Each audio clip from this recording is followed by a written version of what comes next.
Cool, and we are live again. Hi, everyone, and welcome to the free Assange online vigil series number 12.0. I am Taylor Hudak, and I am joined with my co-hosts, Andrew Smith, Christy Doff, and Steve Poikinen. Today is day 3,214 of the unlawful and arbitrary detention of WikiLeaks publisher and multi-award-winning journalist Julian Assange in the UK, and today it is 167 days since his brutal arrest. And as for Chelsea Manning, she has spent 196 days in jail and is up to $87,000 in fines. Now, for tonight, we will be discussing Nils Melzer's interview with the Morning Star. And then later, our Christy Doff is going to explain to you exactly what happened with her Twitter suspension. She will be answering your questions and our questions, and she is fired up. But before all of that, we are joined with three special guests tonight. And first, we are joined by Easy Vasilevsky. Now, Easy is based in Western Germany near Dusseldorf. And as a student, she started working in women's rights groups and later worked with refugees. And just recently, she joined Assange Actions in April after he was dragged out of the embassy. Easy, thank you so much for joining us tonight. How are you doing? Hey, I'm fine. Thank you very much for having me. I'm glad to be with you. Absolutely. We're really happy to have you with us. So can you talk a little bit more in detail about how you started to get involved in activism, specifically the fight to free Julian Assange? Yes, I just watched on the TV how he was dragged out of the embassy. And before, I didn't really know much about Julian Assange, I have to admit. But this video really struck me. And I just couldn't believe what I was watching. So I just felt I had to do something about it.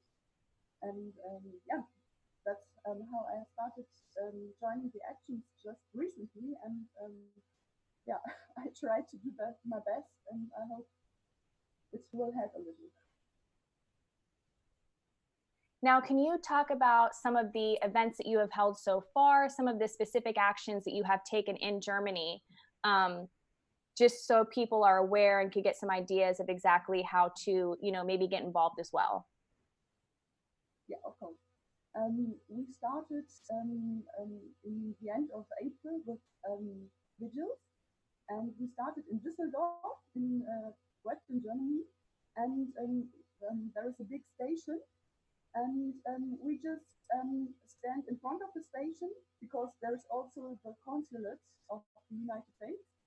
And we try to inform people, we give speeches, and we hand out leaflets. The passers-by are actually very interested. Before our first action, I wasn't so sure about it, but many people, of course, they don't know much about Julian Assange, which is really frightening. But when we tell them, they are very interested and they want to do something. Many of them want to sign the petitions on change.org. And I have a feeling that it's really giving information to people. And it's good to do something about it. It really is. So I'm just curious, how has the media coverage been in Germany? Because part of what we do on this vigil is we're very critical, of course, how the media, mainstream media, has covered Julian Assange and WikiLeaks. Can you talk a little bit about sort of what the German mainstream media has been producing? Yeah, the German mainstream media, can you hear me now? The German mainstream media are the same. They don't report, the German mainstream media report very little about Julian Assange. There are some little exceptions, but most of them really don't report. If you hear anything, it's bad things, like from the smear campaign. And media that report are alternative media, internet media, like maybe 321 or Rubicon, or very famous German alternative media is Nachdenkseiten, which means something like thinking pages. And those are the media that report, but not the mainstream media. there are some little exceptions. There is one reporter from Spiegel, the Spiegel, who is Michael Sondheimer, and this guy tries to support Assange, and he reports whenever he gets time on the Spiegel, but he doesn't get so much time. So the other mainstream media just, yeah, actually you can forget about them. It's really bad here as well. Yeah. I think we're definitely seeing that just worldwide, really. It's a common theme here, especially with this case. Now, looking ahead, I know that Saturday, of course, there's going to be global actions taking place, Saturday the 28th. Can you talk about what you have planned in Germany so those who are near you can attend, or maybe even get some ideas of things that they could hold in their own communities as well? Yeah, Saturday is not our next action day. Actually, our next action day is October the 12th. And October the 12th, there will be a great action in Frankfurt because we have the scandals for Assange vigils in Frankfurt, in Düsseldorf, and in Berlin. And on October, Saturday the 12th, we try to gather people in Frankfurt, and we will do a demonstration and march from Opernplatz it's called, and we will march near the consulate of Great Britain. And whoever wants to join us can join us on the 12th of October at 3 p.m.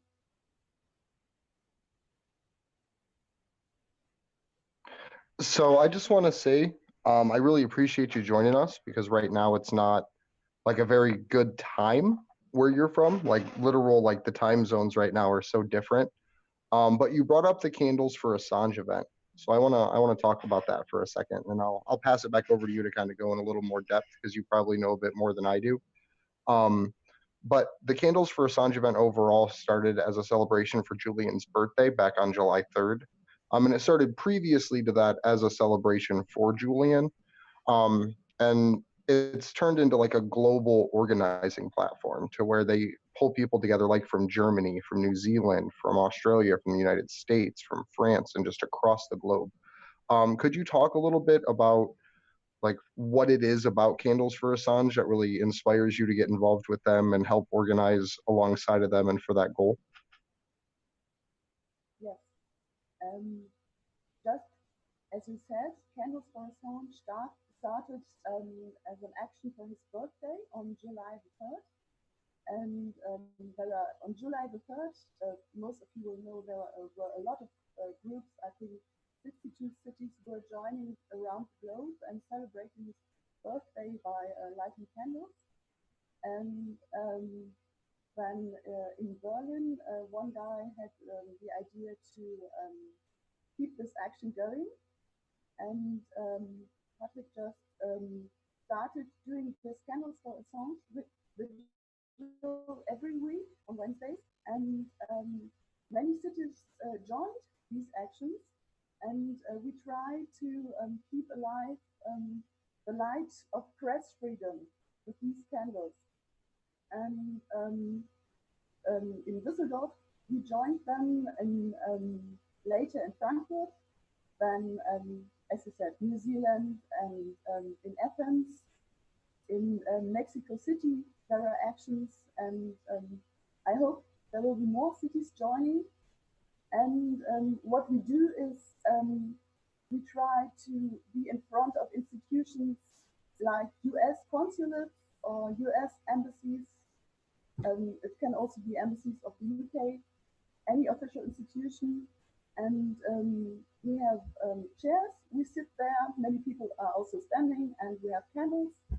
And we inform people about what is going on, because as you also said earlier, many people don't know what is going on. And on the one side, we try to inform people.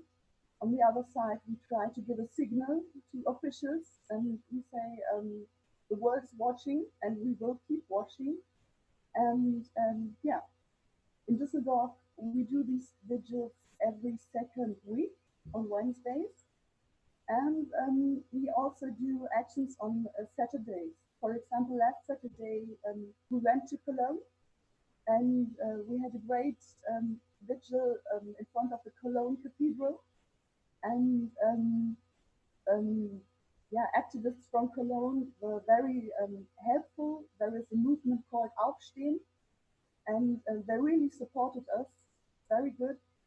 And we had a march to a local broadcaster called WDR, which means Western German broadcaster, something like that.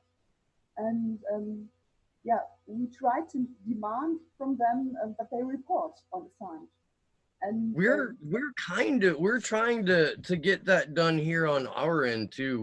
We've done it ourselves and have encouraged people to contact or reach out to any local press organizations that they may have, national press clubs, demand of their local journalists to at least make a statement, a comment, because that's not happening. You're right. And when you mentioned earlier, or at least spoke of the lack of media attention that you have in Germany, we experienced that so heavily that for people who did not know each other very well got together to produce this show, because there is so little available information. Whether it's not, I'm sorry, there's a ton of information out there available. It's people are kept from it or propagandized into believing that an outlet with a 100% accuracy rating is somehow more nefarious than the governments that they expose. And that's something that we work to combat every day. I said on my show that independent media's job is not just to, you know, talk about how history has been whitewashed or how history has been rewritten, and not just recent history, but further back in the past, although still reclaimable. But we have to combat the rewriting of real time every single day. Every single day, there's another insane interpretation of events that major media outlets present as fact. And when you are up against that with someone like Julian Assange, someone like Chelsea Manning, or an outlet like WikiLeaks, the reason the propaganda effort is so intense is because the information that is accessible to everyone is damning. And if people really allowed themselves to be available to it, to just go to their computer and type in wikileaks.org and then type in whatever you want to learn about that month, you know, if people did that, we'd all be out in the streets. I'll be in San Francisco on Saturday for a free Assange protest, and I'm looking forward to that. Anyone can hop in now. So what other big events do you guys have going on out in Germany aside from just the event coming up on the 12th? You guys you said you do something every other week out there? yes, in Berlin, they do every week on Wednesdays from, I think, starting from 7 p.m. to the evening. In Düsseldorf, we do every fortnight, so every second Wednesday, we have these candles for Assange events, and also on Saturdays. It's not every second Saturday or so, there are different dates. But for example, we are planning to do the next vigil in Cologne on Saturday the 19th. And yeah, we plan to just keep continuing these Saturdays and also Wednesdays vigils. We will continue them until February 2020, and of course also after that. But now our vigils in Düsseldorf are planned until the end of February, and after that we will see, maybe we'll do even more vigils. We just see how it develops. yeah, and if anybody is free to join us, because many people say they feel they have to do something, but they don't know what to do. And so we also have a Facebook page, and we have a flyer attached above on the top of the page, and so people can post their cities there. So people who feel they are isolated and alone, but they are looking for other people who want to join them, they just can post their cities on our Facebook page and connect with each other.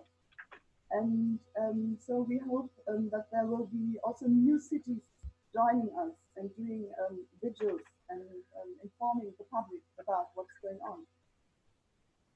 And Izzy, have you interacted with other countries near you, or do you have an impression of how other Europeans are viewing Julian Assange, and just are they supportive? Are they indifferent? Are their medias, you know, the same how it is in Germany, how you described earlier? Yeah, I have a feeling that the European countries around us, I think the media situation is around the same. And I know that, for example, in Brussels, they are very active. There is a group that comes together every Monday on Place de Monnaie, and they do these vigils and actions and also inform the public, and they are very active. And we haven't joined actively yet. We talk on Facebook a little on comments, but I think this will be the next step, and I think we will have to connect also in Europe to countries around us and get more organized. I think this is really important, and this is also why I'm glad to be with you, because I think international connections is very important, so we can join our forces and work together. Absolutely. We so value the international connections that we're making. We really strive to build upon that, because this is a united effort. This is going to take people in, you know, various countries throughout the world working together, and we're really seeing that happen. And I think it's a great thing, and we hope that continues. And we really thank you so much for joining us this evening. But before you do head out, please provide us with some final thoughts, some closing ideas that you want to leave everybody off with. I know you did mention some social media accounts of where people can find you. If you want to reiterate that, and, you know, once again, let everybody know where they can find you. But yeah, if you could just give us some last thoughts and last ideas and things for looking ahead. Yeah, what I also want to mention is the German independent media we are working together with. They are really a beacon of light.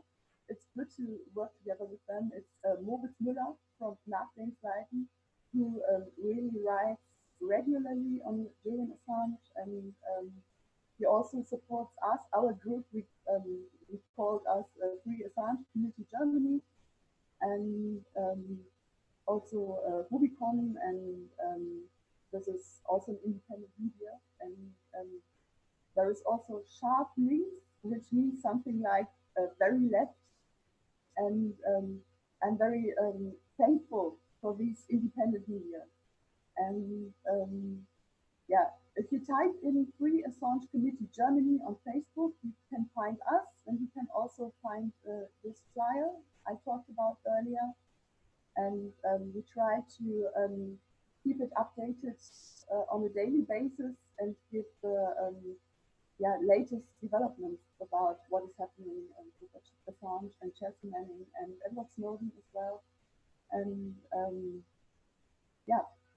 the most important thing is to stay active and to inform as many people as possible, because the media don't. And we have to do the job of the media now. And yeah.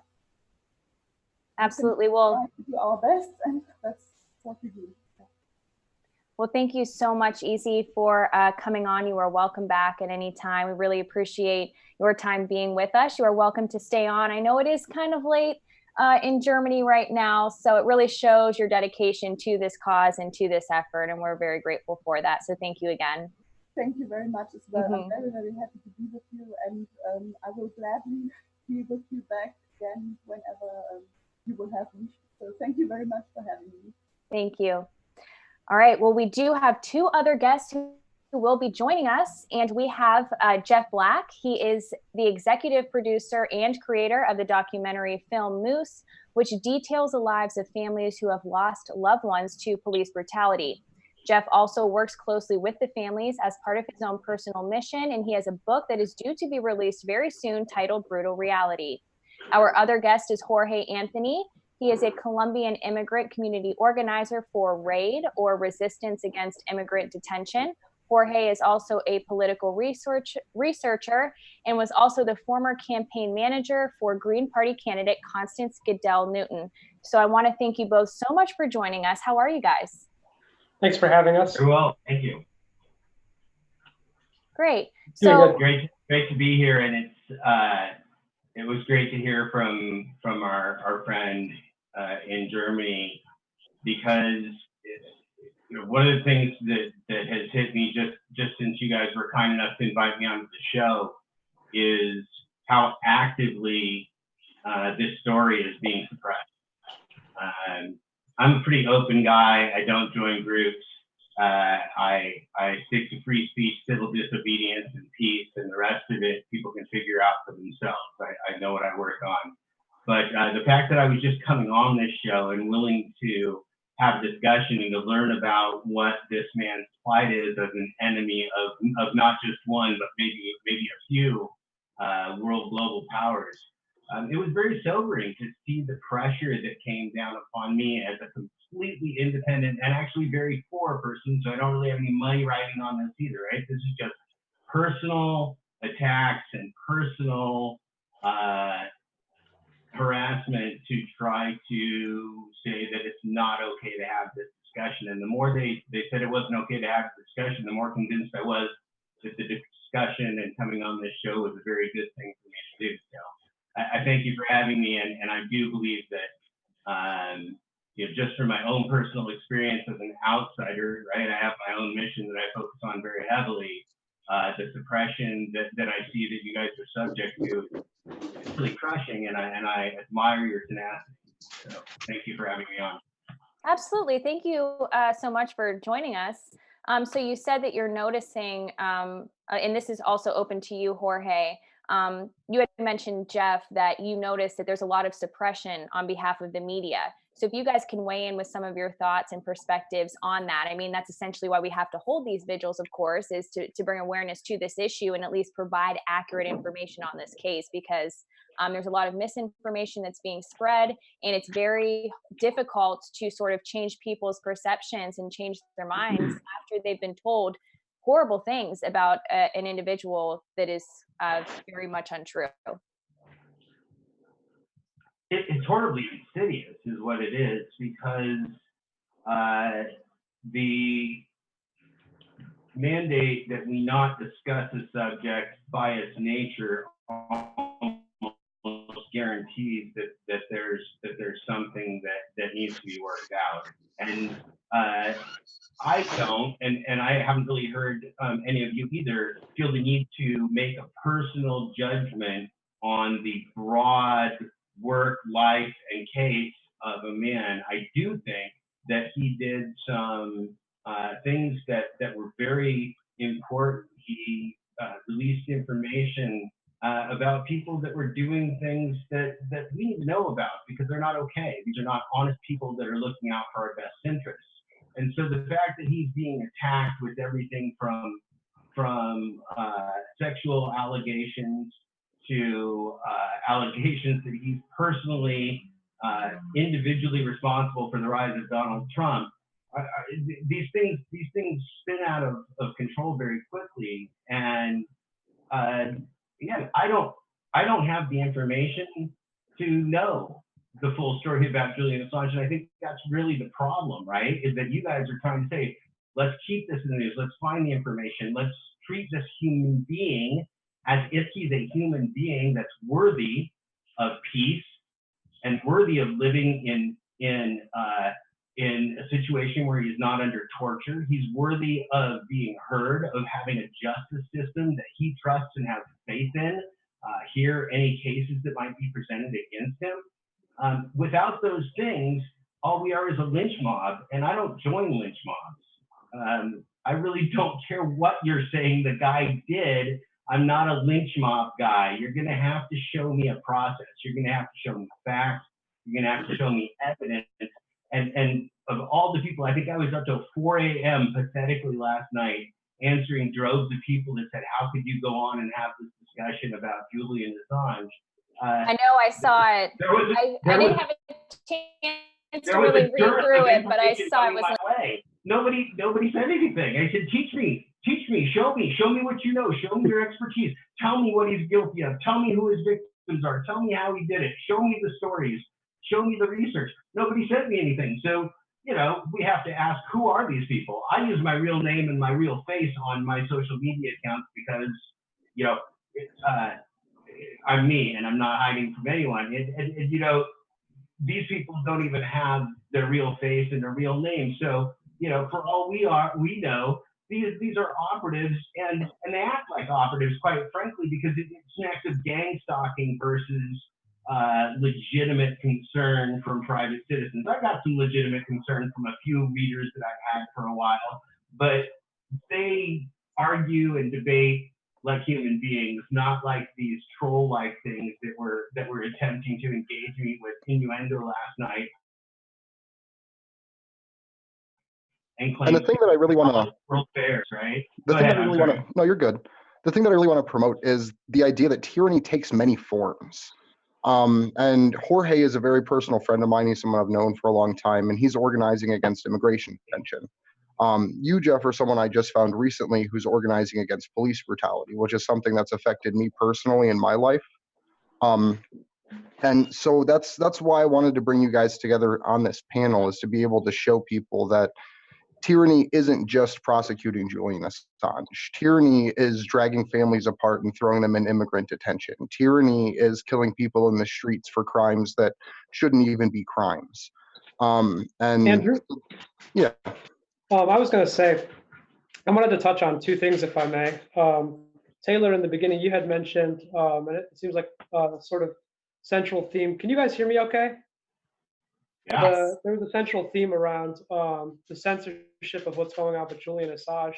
And I think to understand why that is actually occurring, we have to understand the nature of what he actually released and the consistency of what he kept releasing via WikiLeaks, right? Which is a wiki whistleblower website, which I'm sure everybody here knows. But I think when he first really started getting pressure, besides the fact that he was in the embassy, when the United States put a significant amount of pressure was during the 2016 election when he released the DNC server, which had a lot of troublesome information in it.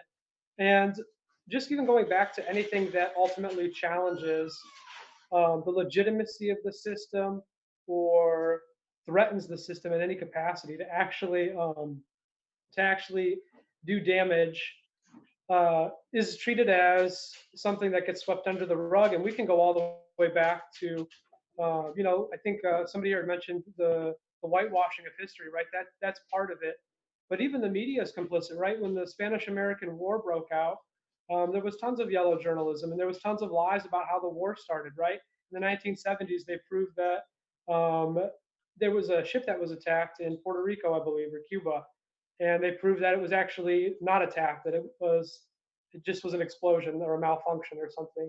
We That can was go back the to the Vietnam War. Lusitania, USS Lusitania. Yes, thank you.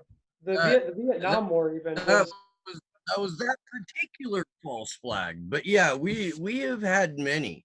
You're absolutely right, Jorge. The Vietnam War was started off of a lie. The war in Iraq, both wars in Iraq, we now know was started off of a lie.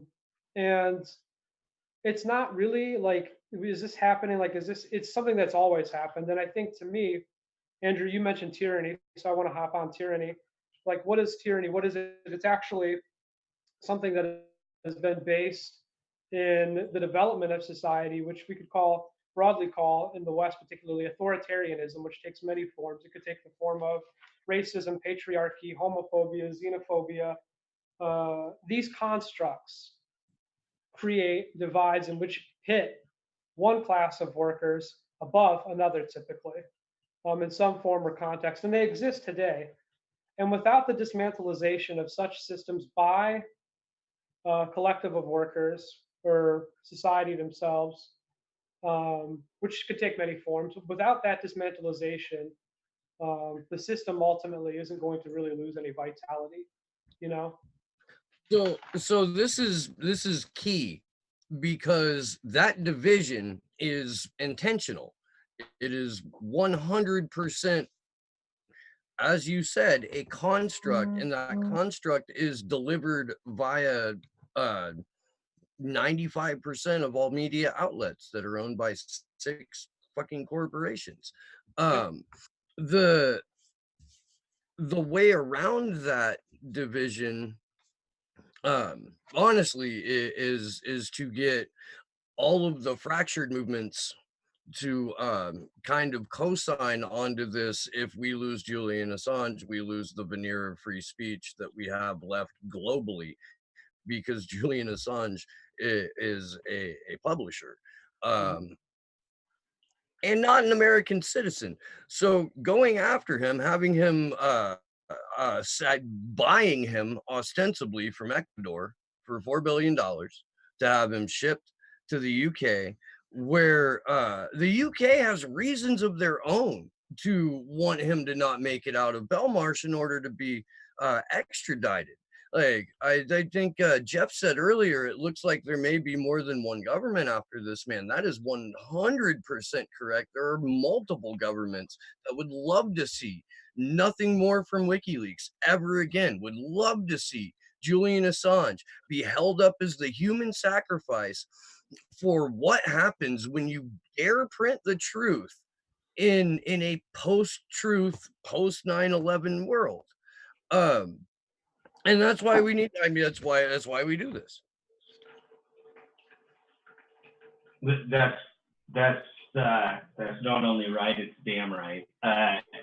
The fact is that anybody that challenges the state, and this goes for the local level too, as I can give you living proof of, is going to be attacked ruthlessly. I'm currently facing over 3 years in jail, and I did a quite hellish 20 days in solitary confinement in June. And that's for speaking freely for 5 and 9 minutes without city council's permission in the chambers. They want a year each of my life for that, and then another year for removing a picture of a man who raped a 13-year-old girl when he was the mayor of Portland from the public lobby of the mayor's office. So they want a year of my life for each of those things. And the fact is, like Julian Assange, I had to make a personal decision, and we all have to make decisions as activists, that we're going to test the limits of the government because they've broken our limits. And so we don't wait to ask permission anymore. I think we have to speak out. And quite frankly, we know in civil disobedience, in peaceful civil disobedience, we put ourselves and our bodies and our lives and our freedom right there out there to be a target. And that's not a lot of fun. I tend to laugh and joke and enjoy the gallows humor of what I do, even while I'm doing it. But I can tell you that facing enslavement by the state in hell again is not something that I particularly look forward to. And being targeted for absurd, they called my 5-minute speech and my 9-minute speech obstruction of governmental and judicial administration. My comment to the DA was that seemed more like a slight delay of governmental and judicial administration at most, rather than an obstruction, since nobody missed any time or missed testifying or anything else. They just didn't like what I had to say, and they didn't like me saying it without their permission. And so, you know, fuck those guys. That's really how that's kind of a personal catchphrase I like to use. And I think a lot of us should use that more often, is fuck those guys. Hey, Jeff, I want to, because they don't have Jeff, their best, I want to let they you, don't have their best interest. I want to let you know you're getting support from people in the chat. Political Verdancy says, props to this guy, damn man. Thank you for being genuine and moral. So people do support you. We, of course, do. I didn't mean to cut you off there. You go ahead, but I wanted to let you know that, people are resonating with what you're saying. Can you, right on. And that's really all that matters, because I don't care what the opinion of oligarchs that are robbing us, enslaving us, and using their police to literally murder us without justice caring about anymore. I don't care about their opinions. I don't care about their rules. I don't care about their city hall. I don't care about the private mercenary goons that they hire to keep me out of city hall. They are the opposition. I'm a dissident. That's the way this shit works, right? It's a war on the people, and I choose a peaceful path, right? Now, I choose a peaceful path because the thing they'd like more than anything else in the entire world is if I was a violent guy. So they could just drop a bomb on that fucking house and burn the whole block down like they did to the black people in Philadelphia that stood up, like they did to the Branch Davidians who stood up to them. They've got much bigger war weapons than we do, and I don't carry any weapons at all and don't want any. So, dropping a bomb on me is not hard to do. So again, these guys have to be called out. We have to literally put our lives, some of us, I'm not asking people to do what I do, but you can do versions. Somebody said it earlier, the thing that they fear more than anything else is not what I did, but that 10 other people do what I do, because they can't handle 10 other people. They can barely handle me doing it by myself with no group as an independent writer who's a dad and says, I'm not leaving this fight to my kids. They can barely handle me. If 10 people did this shit, the whole system would melt down. Right? So they know that they have to use Julian Assange or Jeff Black or anyone else that stands up against the system. They have to make them out to be some type of monster, some type of violent person, some type of public menace, such that they retain their power. And they keep the Oregonian local media from covering these stories. They use literally the same private security that guards Guantanamo Bay and that imprisons children in Israel and does war crimes all over the world, and that was the employer of mass shooter Omar Mateen at the Pulse nightclub. G4S, that's who our city council here locally hires to keep the public and me out of City Hall at $2 million a year. For $2 million a year, you can keep me out of your City Hall. Now that's a bargain for the people, I'd say. And it's pathetic. And I published an article today right before I came on this show about the fact that Mayor Ted Wheeler of Portland is not fit to serve the people in any capacity.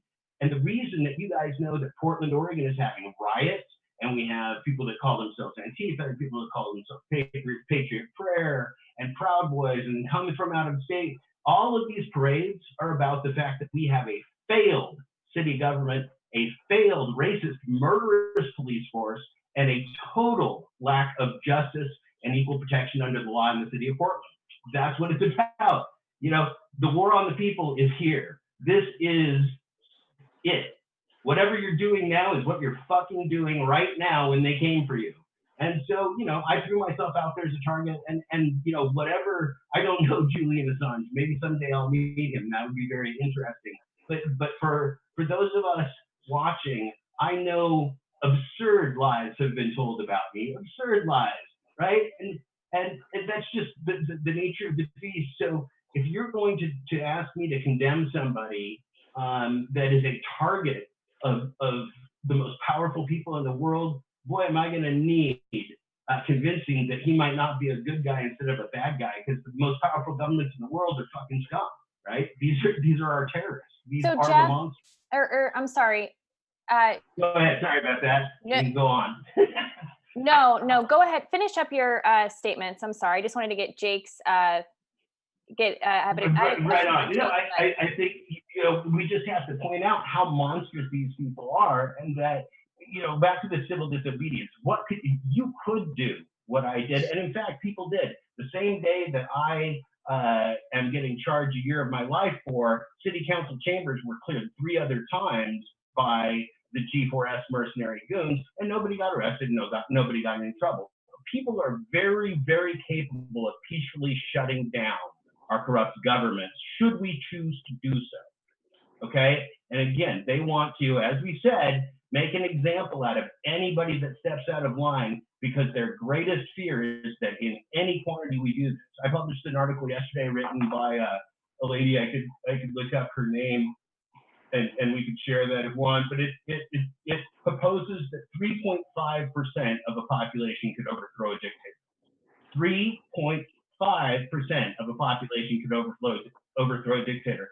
So you tell me which is more likely: 3.5% of a population peacefully rising, or beating Donald Trump in a rigged election with a rigged SCOTUS and gerrymandering and voter suppression and a shitty Democratic Party that's just corporate politics. I mean, which is more likely?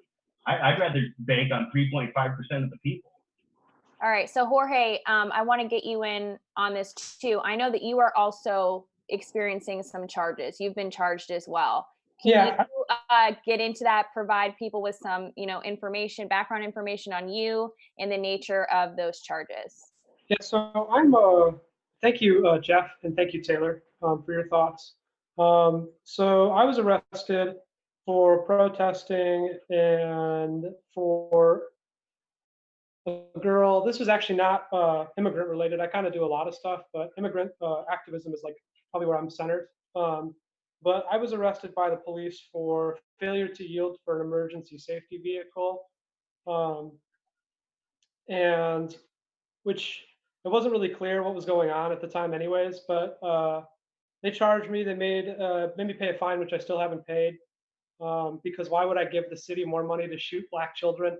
So the protest was about Mason Saunders, and she's a 16-year-old girl who was involved in an armed robbery, where the police said that her and her boyfriend were setting people up, robbing them at gunpoint, and the police murdered him before he didn't even have the weapon drawn. The family said, from the original family reports, they said he didn't even have a weapon on him at the time. And so we protested because the police in Columbus are particularly violent. I believe they're one of the top 4 most violent police departments in the United States. And they are at least one of the top 3 most violent towards people of color in the United States. And they just killed another African-American boy. And before that, they punched an African-American man in his face. You guys may have seen the video. There was an officer with a shotgun. He was the spokesperson of the Columbus Police Department. Anyways, they're very violent. They're very oppressive. They're very racist. And anyways, so we were protesting that. And we were also protesting because after the officer that murdered this boy's name, his name was Julius Tate. The officer's name was Eric Richards. After Eric Richards murdered Julius Tate, he was awarded Officer of the Year by the Columbus SWAT Department. So knowing the city of Columbus, the police department of Columbus, knowing that they had killed a child, and knowing that there were people that were upset about the conditions that even led to his murder, right? Because let's be honest, if you're involved in crime, it's typically related to your socio-political or your income status. That's a correlation that's pretty common. Knowing all of this, rather than offer up any apology or any change in policy, the Columbus Police Department awarded this man SWAT Officer of the Year. And I think it really says a lot about not only the police department in Portland, not only the police department in New York City, not only the police department in Columbus, Ohio, or Chicago, or wherever. I mean, the police in general exist to do one thing, They exist to keep the status quo, keep the property owning class, keep the capitalist class protected, and keep the poor in line. So anyways, that was an arrest that I faced. But I wanted to touch on, Jeff, you mentioned nonviolence earlier. I think nonviolence is great, but I kind of want to play the devil's advocate here because I think nonviolence typically comes from a place of counterculture in the 1960s, right? You had a cultural lifestyle which emerged in response towards the centralization of power in the corporate sector and its inability to do anything really useful besides get us into another war that didn't really make any sense, right? LBJ, there was a chant that was followed LBJ around, and he only went that one term. He didn't run for re-election. It was LBJ, LBJ, how many kids did you kill today? So there was a deep resentment for the establishment that came out of the 60s, and it manifested itself in some instances, particularly within Black Marxists like the Black Panthers, in some instances more violently, and in some instances it became more peaceful or more harmonious, I would say, with like the environmental movement and the peace movement. And I'll say this: no nation in the history of the world, I think, has ever been overthrown through nonviolent revolution or through a peaceful revolution. Nonviolence has been used as a tool. To clarify, it absolutely has been used as a tool to build working class harmonization, which is a precondition for the ability of us as a class to actually overthrow the system, right? And we don't have that harmonization. And to visualize what that would look like, if you stuck your finger into a wasp nest, they're going to harmonize around your finger, right? Or around whatever you're putting in the wasp nest. So that sort of thing has to be built before we can even reach a stage that would be able to challenge the state in any other capacity besides nonviolence. I'm not going to openly speak about destroying the existing system, but well, hey Jeff, why don't you have I want to give you a chance to respond to that quickly, please, before you finish up on your next point, Jorge. Go ahead. Yeah, so there's a couple different things. First, let's talk about your situation with the violent police department in Columbus. And what you have is a situation where police unions across the country literally demand their right to brutalize and murder you at will. And if you challenge that right, they get very, very upset about it. And they get very upset at the politicians that challenge that right. And so in every police union contract, they make sure that their right to brutalize and murder you and be protected from prosecution is ironclad. Okay? And so there's a challenge with violence, which is these guys are fucking pigs that are born to violence. Okay, and they've got weapons of war and tanks. And the way that we win, Jorge, and I think you're right on track. The way that we win is to take the power back through a massive oligarch crushing, sustained general strike, along with mass peaceful civil disobedience. That's how we win. It's not about whether there's virtue in violence or not. The people do the dying, right? Police are plenty happy to turn you into a smoking pile of flesh if you fire a gun at them. You want to die, shoot at a cop, right? That's how you'll die real fast. And so civil war is something I'd like to avoid. And I think that's what our country's heading for if we don't choose peace consciously. And choosing peace consciously takes two forms. It takes social peace and it takes economic peace, or which you talked about. And that economic peace comes from taking our money back from the oligarchs and kleptocrats and kakistocracy that's robbing us blind and making them run from Mother Russia for a place to live because they're not going to survive if they stay in their mansion. We take this shit back because they robbed us blind. Number one, right? We stopped spending all money. We crushed their corporations. We stopped everything that we can do. All these professional sports teams, these professional leagues that are owned by billionaires and our hopes and dreams and our alcohol and our drugs, fuck those guys. If professional athletes want their people to be free, they'll go on strike. No more basketball, no more football, no more soccer, no more Major League Baseball. Show us what Americans you are. You stand up for the flag every day. Turn your back on this government and tell them there's no more sports while there's fascism. You want to see some change? You want to see some uprising? We the people own this shit. Trump is That's here why I was so upset, actually. Trump That's is why here I was so upset by the NFL cowards. With the NFL protests, you actually started to see that. Like, you started to see that turning of the gear, and then it just was allowed to devolve into this outrage culture because the way mainstream media presents information specifically to divide and conquer people. And that's why I think conversations like this one are so important, because we don't take a political bias. Like, anyone on this show will literally tell you, like, we just stand with basic principles of free speech, humanitarianism, and social and economic justice. And that basically sums up everything that we stand for as individuals and humans. And any political identity beyond that can't be discussed without those things. So I think really trying to get people at this point in time active peacefully, but also trying to inform their local communities and trying to build that local strength back up. Because it's really, really easy for a community to stand up and say, we don't want our police to have automatic weapons. That's super easy. Your city council and your mayor and your police chief are the ones that are making these union contracts that allow their police to do what Jorge was talking about, right? I mean, this is not the exception. They give these guys Officer of the Year because they mean to. They want you to know that the guy that killed that kid is the officer of the year. You know what the police union said in Chicago about Laquan McDonald's killer, Van Dyke? He said he did what he was trained to do. We support him. And that pig's going to get maybe 3 years of his 7-year sentence for killing a kid. Okay, all right, so I know this is how the system works. All right, Jeff, I know that Steve also wants to weigh in with some of his thoughts here. So Steve, I want to toss it to you. So there's an overarching theme that that I think needs to be addressed, and there's a couple of really excellent resources for everyone to go to after the vigil tonight in relation to that. It's intelligence communities. It's a global surveillance network of bastards who exist for no other reason than, hey man, could you mute yourself while we're like a little bit? Yeah, but I don't know.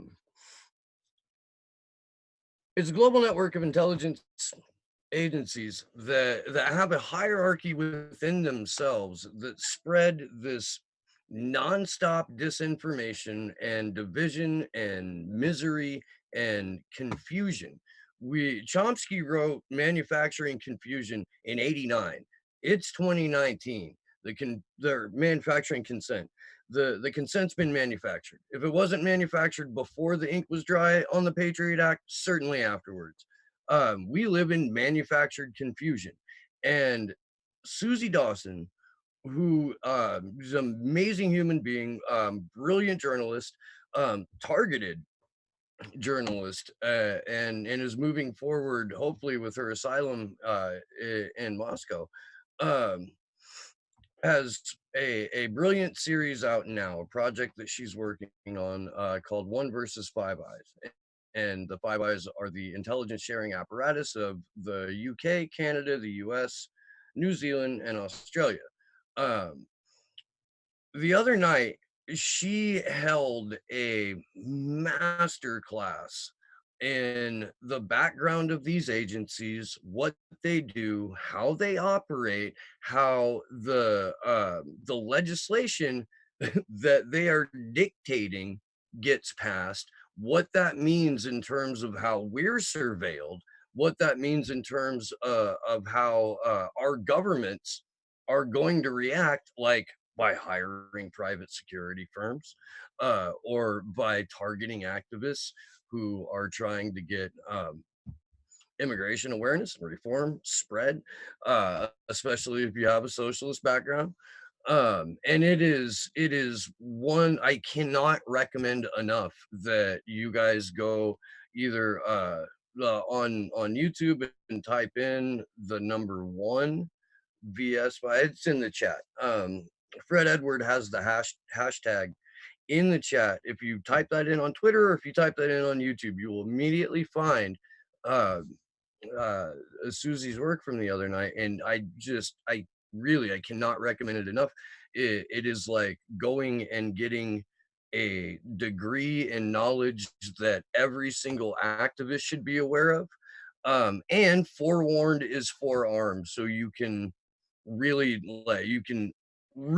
up your game once you're more aware and fully aware of the extent and reach of the surveillance capabilities of these organizations and how they work together.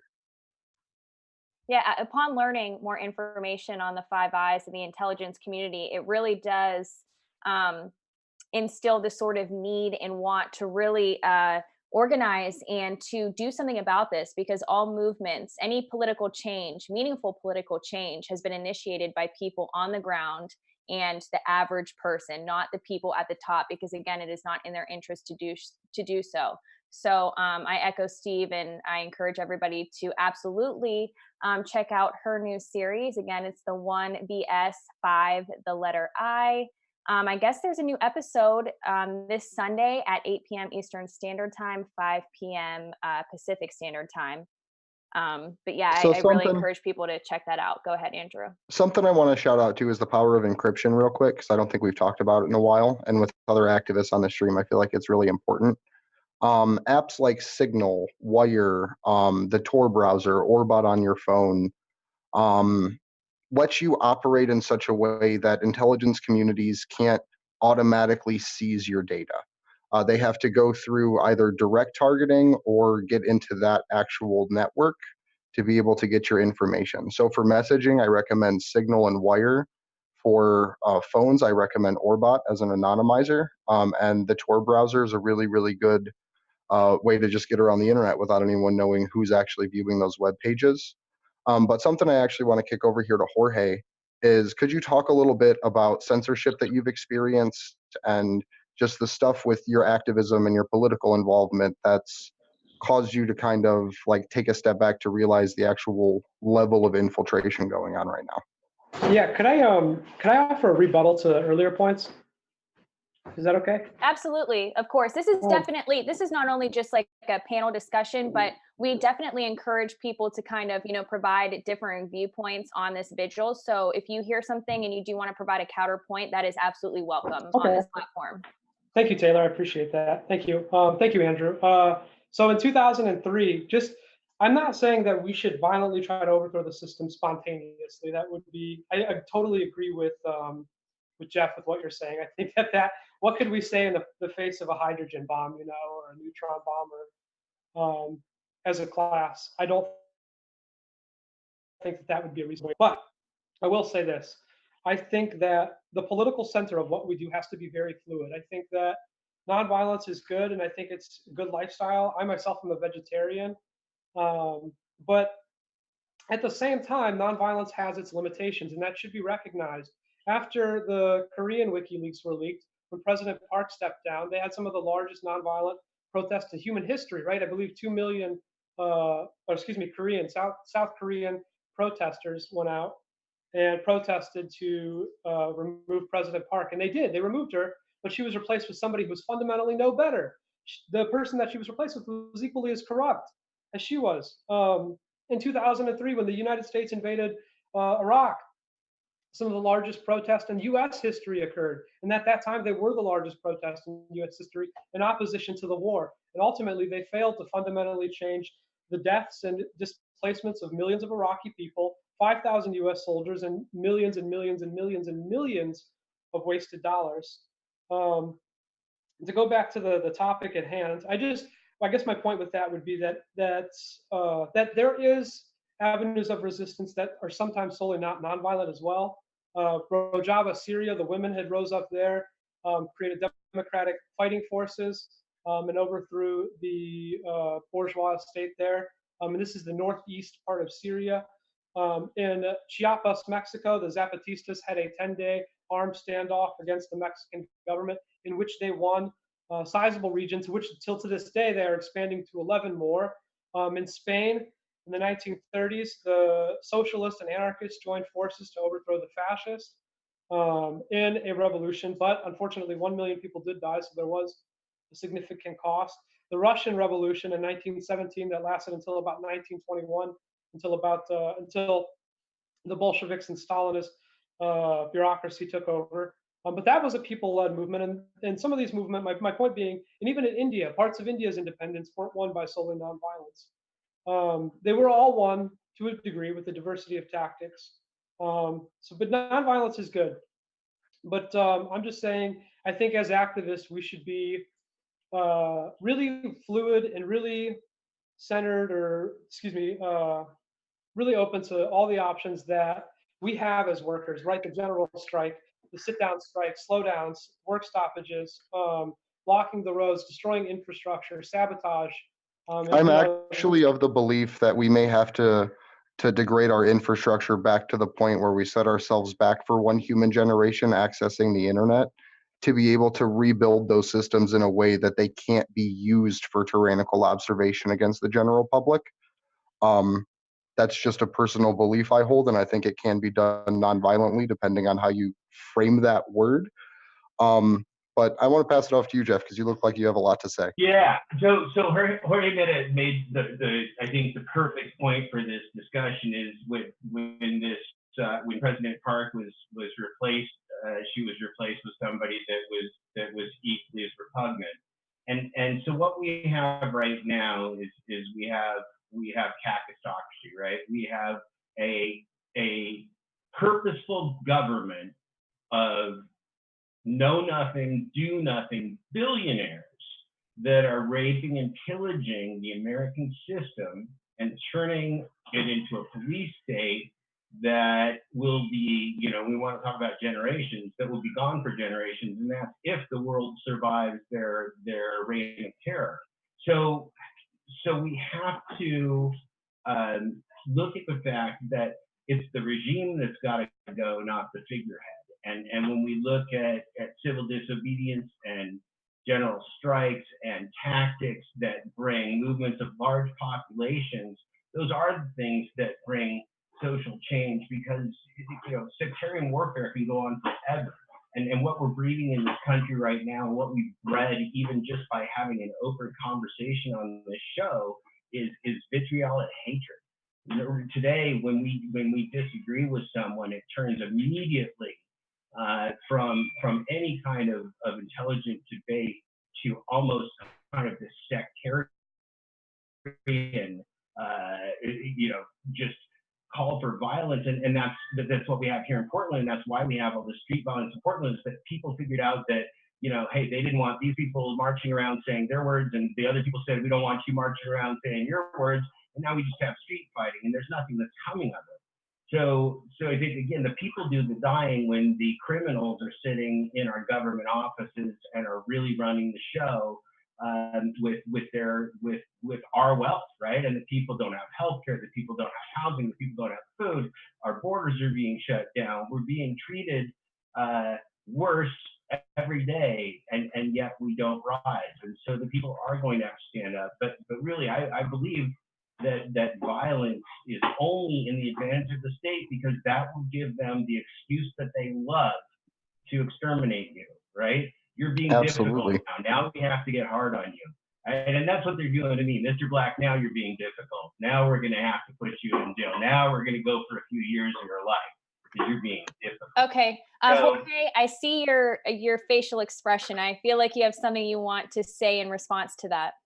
Yeah, no, I'm not saying that violence, and just to clarify, I'm not saying violence should be the first strategy. I think that these things have to be reasonable. And I also think that when we're talking about the pillaging of the American system, if I may rebut there as well, this is not anything new. In the Boston in the 1790s, 40% of the wealth was owned by the Boston bourgeoisie. With 40% of all wealth in Boston was owned by 10% of the Boston bourgeoisie. To run for governor in, I believe, a colony like at the time, Virginia or Maryland, you had to own at least 2,000 or 3,000 acres of property and have a certain amount of wealth. The American system and all systems have been designed, and particularly in the West, have been designed to give a really beautiful illusion of a functioning democracy. But in reality, with facts like these, and with the United States itself being a nation that was built on you know, even before it was founded as a country, between 1494 and 1508, 3 million Native Americans died just from Columbus and the Europeans coming in. 2 out of every 5 blacks died on the slave trade into the United States. And by the year 1800, between 10 to 15 million African Americans or people of color had been imported to the United States from Africa. This country is, to me, has always been working the way that it has always worked. If you want to find corruption, you can go back to some of the presidents in the 1830s, 1820s. I mean, it's working as intended. Working exactly as intended. Exactly. And that is the point, is that there has to be fundamental change where the people at the top got to be chased out. Nothing's going to change while we continue to give them the power over our life and death, contractually, legally, with our courts, with our systems, with our law enforcement officers, which selectively prosecute only the poor, the people of color, the houseless. Only the criminal class of our society are criminalized, right? The rest of the people can live their lives in somewhat relative peace. Although, you know, I'd say nobody's safe. And Jorge, you pointed it out. We live here. We have nowhere to go. So what happens is guerrilla tactics. The people can pop up anywhere. If you stay nimble, you can shut down any city hall, any store, any corporation, any business. You can do so many things if you stay nimble with a small group of people. And some of our friends in Ferguson showed us that a few years ago when they were driving around town after those crazy cops were chasing them everywhere. They would just pop up in Target and start protesting. And then by the time the police there, they moved somewhere else. They moved somewhere else, and it was great. And those fucking pigs in Ferguson deserve to burn in hell. What a terrible situation that was. And so was Standing Rock. And that, by the way, friends, I have to point out fairly, as a dyed-in-the-wool, progressive liberal kind of guy who voted Democrat his whole life, that was under our dear President Obama that Standing Rock and Ferguson went down. And you know what? We talk about suppression. I used to write to President Obama daily and say, President Obama, please intervene. They're violating the civil rights. They're killing the people. And people said, don't criticize President Obama. He's busy. And I said, he's too busy while we're having a genocide? Really? Right now he's busy? Okay, Jorge, I want you to have a chance to finish your thoughts.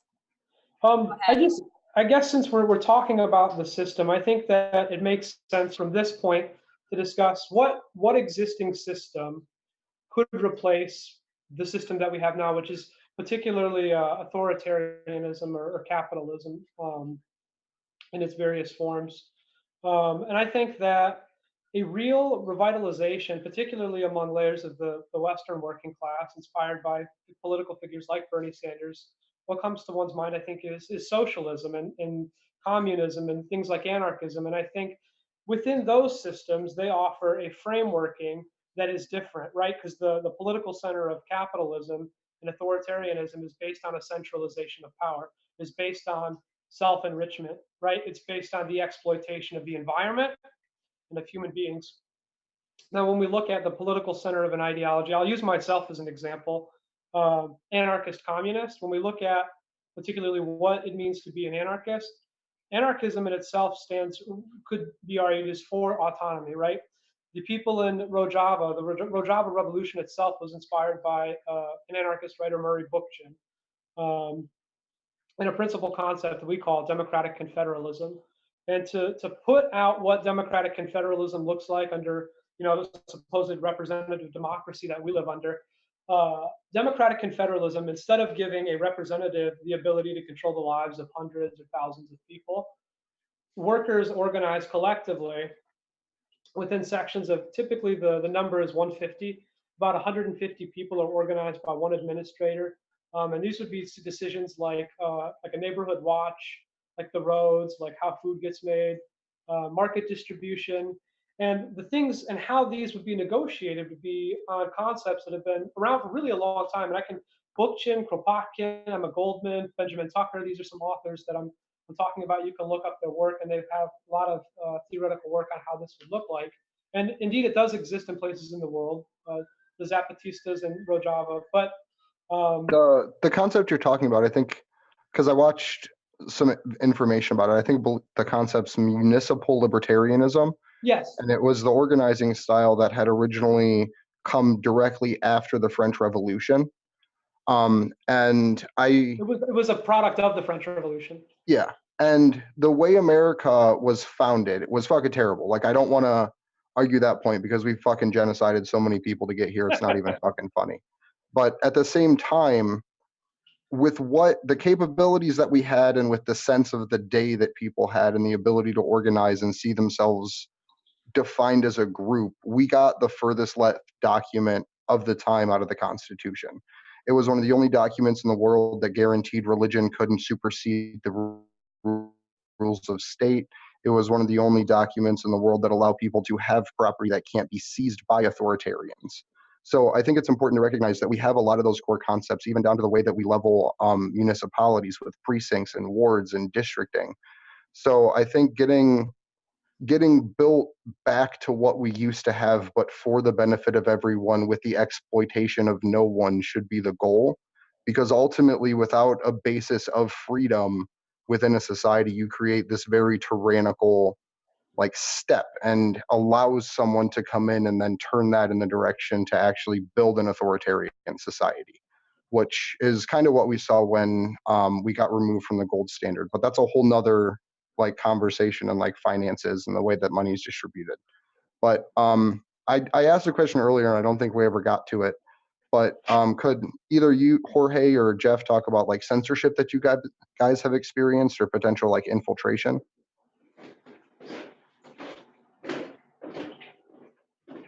So either of you want to speak about, Jeff or Jorge, speak about censor? Yeah, you can go ahead, Jeff. Okay.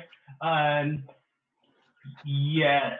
Censorship is a big deal here in Portland, Oregon, because it's such a bubble. We're out here on the West Coast. We're awake at night when people on the East Coast are already asleep, and it's very easy to kind of forget that we're out here. And so the local papers, the local reporters, it's such a small town. City Hall is a small place.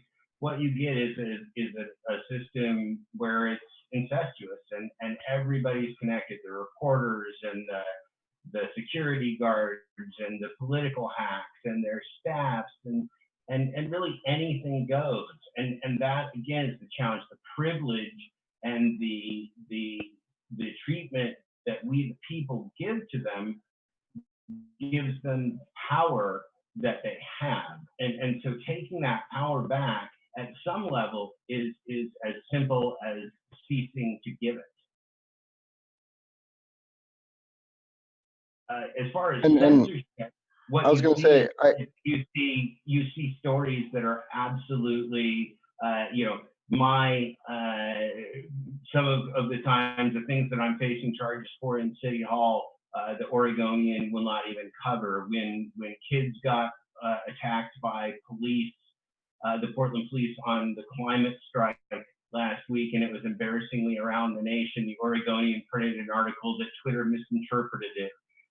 So there's counter propaganda, and the fact is these guys don't have any other sources, so they're essentially all printing state news.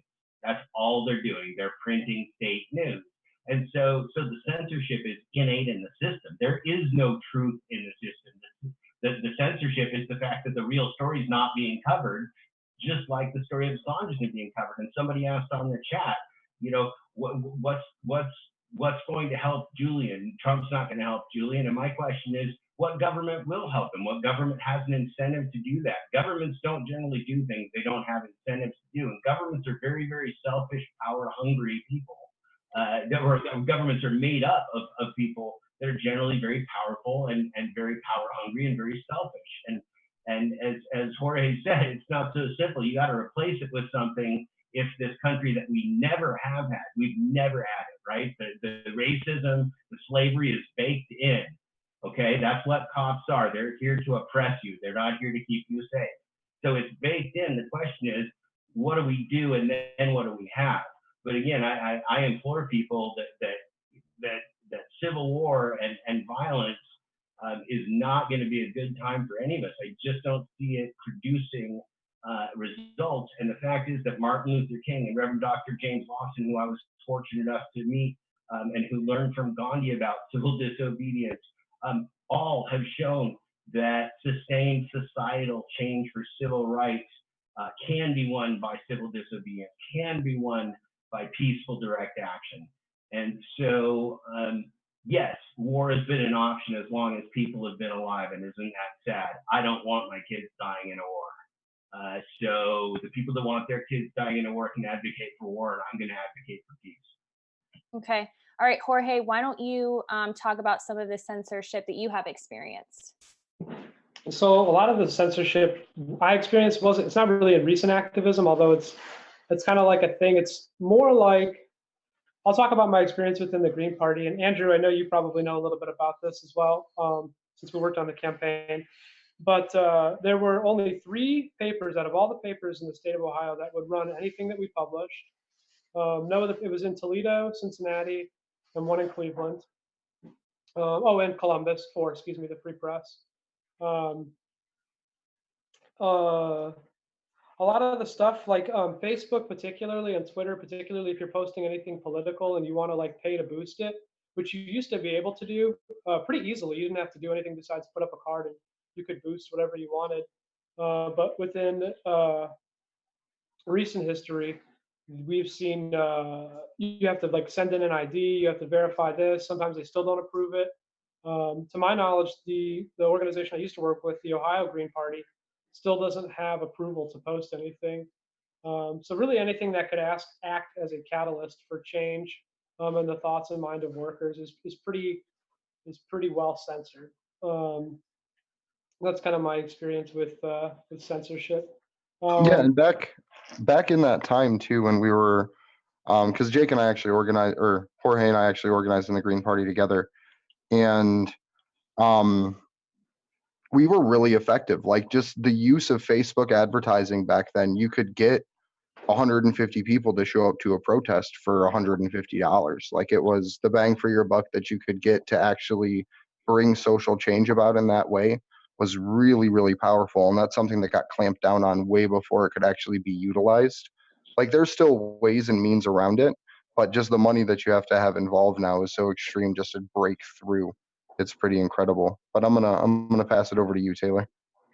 All right, guys. So before we do kind of end this segment of the vigils, I want to thank both of you, Jorge and Jeff, for joining us tonight and being so brave and willing to share your stories with us and with our viewers. There are so many lessons to be learned from the sort of activism that you both participate in and from your own personal stories. But before you do close out, I would like to give you both a moment to provide some final statements and to also let everybody know where they can find you on social media, if that's Twitter, Facebook, or if you have a website that people can check out. And once again, thank you both so much for joining us. And I'll start with you, Jeff. Sure. Thank you very much, and it's a pleasure to spend this time with you all. I want to commend this show because I think that Andrew nailed it. Our expectations should be truth and transparency. Lies are not a substitute for truth. Peace, war is not a substitute for peace. Death is not a substitute for life. We have to stop taking these absurd suppositions about how we should behave and get back to facts, to truth, to justice, to the things that as human beings we have to hang on to, or else really all is lost. I'm not willing to give up my civil rights. I'm a Jew. I'm not getting in the line. I'm not getting in the line. You're gonna have to kill me. I'm not getting in the line. And so we're just gonna have to wake the fuck up. We're gonna have to put on our big boy and big girl underwear, and we're gonna have to stand up in mass against the government, or we're leaving this to our kids. And that's just not a moral choice. We don't even know that this world will survive the president that we have right now. This is a maniac who thinks he can tactically use nuclear weapons, maybe coming to a neighborhood near you. So we need to get control of this shit, and we've lost it, and we never had it. But we had an illusion. We had an illusion for a while. We had presidents that were homicidal maniacs and complete, international terrorists, like we have today. But we never had this country. That people of color have never been free. They've never been free of terrorism. And now we have them incarcerated. My God, I was in jail. There was nobody like me. Portland and Oregon are largely white. The jail was half black, heavily Hispanic, a few white guys, lots of mentally ill people, and me. Okay? Right? Educated white guys don't go to jail. That's how it works. And so when we know that the system is rigged against the people in our country, what else can we do but stand up? Like, I just don't get the apathy. I don't get the lack of action as long as we've watched this fucking barge head for the piling. It's not turning. It's not going to turn. It's not ever, ever, ever in a billion fucking years after we're gone going to turn. So wake the fuck up. And thank you guys. I think it's a great show. It's an honor to share this time with you. Thank you. Yeah, absolutely. Thank you so much. And can you just to parrot a point that you made real quick? I refuse to have a conversation with my children about 9/11 like you have to have with them about sex. Like I refuse to have to sit them down and tell them, hey, there's these things your government did that you're not going to hear from anybody else. I want them to read those things in the history books, and that's what I'm going to fight for, because my parents' generation left this to us to solve. And so that's like, I really appreciate you framing it that way and putting it in those words, because that's truly the impasse that we're at. Is if you aren't pushing back by whatever ways and means that you have, you're just allowing it to push forward. So I wanna pass it off to Jake here for his closing thought, or Jorge for his closing thoughts. Okay, but Sorry. before we do that, Jeff, if you could please quickly let everybody know where they can find you on Twitter, and then Jorge, you could jump in with some brief final statements, some final thoughts, where they can find you, and then we'll move on to our next segment, which is our news updates, and then also Christy will be filling us in with all the details on what happened with the suspension. But quickly, Jeff, do let us know where we can find you. Right. It's easy. You can just Google Jeff Thomas Black. Jeff Thomas Black. I'm on IMDb with Moose, Twitter, Facebook, Instagram. Just wrote a piece for Medium today. I write for my friends at Echoplex Media. If you just Google those three names, Jeff Thomas Black, you will find my exploits. So you also find my videos of direct civil disobedience on YouTube, and I try to have a good time when I make the oligarchs pay for their crimes. So hopefully, you can get a little schadenfreude out of it. So thank you guys very much. Yeah, absolutely. Thank you so much for coming on, Jorge. I want to thank you again too for also joining us. Some final statements, final thoughts, and where we can find you. Yeah. So I just wanted to leave with this. We are in the middle of a war. We've been in the middle of a war, and what is created is these class divides. And I'm considered a revolutionary, and I think that the only way for total liberation and autonomy is to have an intensification of that class war in which workers seize power. And that can manifest in a number of different ways. I've laid out the history for it. And I think that by not pushing ourselves towards that point, or not considering ourselves towards that avenue, ultimately, the war that we have now is going to continue to have the casualties it does, right? 9 million die of starvation and dehydration every year from lack of clean drinking water. Millions die every year from war.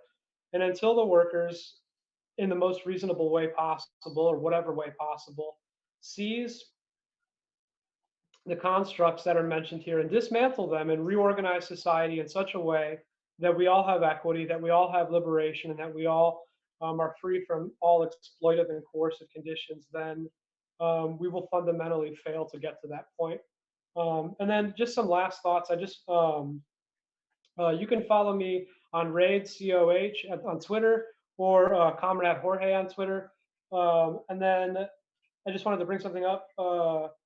Please support your local UAW. For the listeners that are listening, the UAW strikers are striking against GM. Find your nearest GM picket. I think I provided a link somewhere. They'll probably throw it up, I imagine, later on throughout the show. But the union could really use support against GM, because GM, it's a major corporation and they're screwing workers. So stand in solidarity. I'm gonna put right. that Well, link thank in you. the map link in chat right now, and I'll put it in the show description too. All right. Thank you guys both so much for joining us tonight. We really appreciate your time. Once again, thank you. We are going to be moving on to our news segment of the vigil. Like I said earlier, we are going to, provide you with some updates. And then also Christy will be discussing her suspension. But before we get to her suspension and the details surrounding that ordeal, we do want to talk about Julian's status right now as a prisoner, because this is very, very serious. And we are specifically going to be pointing to the article that was just published where Nils Melzer, the UN Special Rapporteur to Torture, was interviewed by a reporter at the Morning Star. So we will talk about that, because it's very significant. The fact that he was able to be released after serving his 50-week sentence, yet he is not. He's still being held in Belmarsh prison. I know many of you in the chat were addressing this and wanted to, learn more about this and learn what this really means. So I want to open it up to my co-host for some thoughts on what this means moving forward and what this means for Julian Assange. Yeah, absolutely. We found out I found out very recently that Julian Assange is 100% a political prisoner. Um, this this interview with Nils Melzer it is incredibly intense. The Nils Melzer does not come across as an animated individual, um, but he's got this quote here that says, trying to win any aspect of this case in the judicial arena has been a losing game for almost a decade because, from the outset, this case has been decided politically. His right to a fair trial has been systematically violated by all involved states. Um, that is, and I'll pull it up right now for the folks at home too. Um, and then directly below, if this were about applying law, he never would have been convicted of bail violation simply for seeking and receiving diplomatic asylum in the Ecuadorian embassy. There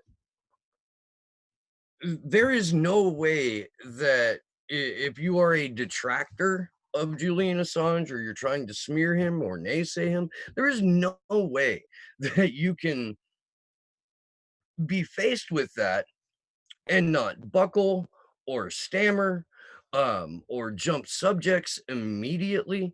This is the UN rapporteur on torture who has already come out and said this man, Julian Assange, is being psychologically tortured, has been psychologically tortured. He doesn't need a ward in a prison bed. He needs a competent non-state provided therapist for a good minute to kind of work through, what was it, 3,400? 3,214 days. Another point to what you were saying, Steve, as well.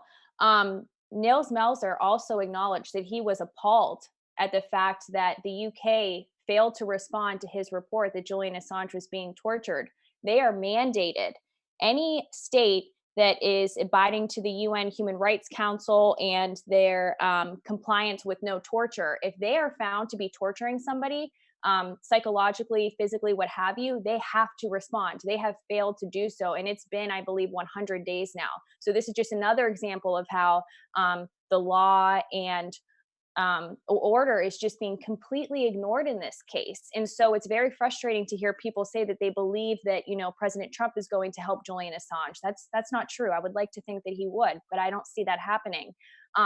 Or that he could be extradited to the United States and he is going to be safe and fine. That is not the case. We cannot allow this extradition to go through. But back to the article, I think you bring up a great point, Steve, is that Nils Melzer is a special rapporteur to torture. He's an extremely intelligent man. He's an attorney, and he is saying things that he is appalled and by the UK's actions. I mean, this is supposed to be a country that adheres to, human rights and really just, as a first world country. And we're not seeing that play out in this case. Christy, do you want to weigh in? Yeah, so and Nils is really calling out all four countries that are involved because he's saying this has been politically motivated by all states. So we're talking about Ecuador, we're talking about Sweden, we're talking about the UK and the US have all had these backdoor deals to continuously keep this politically motivated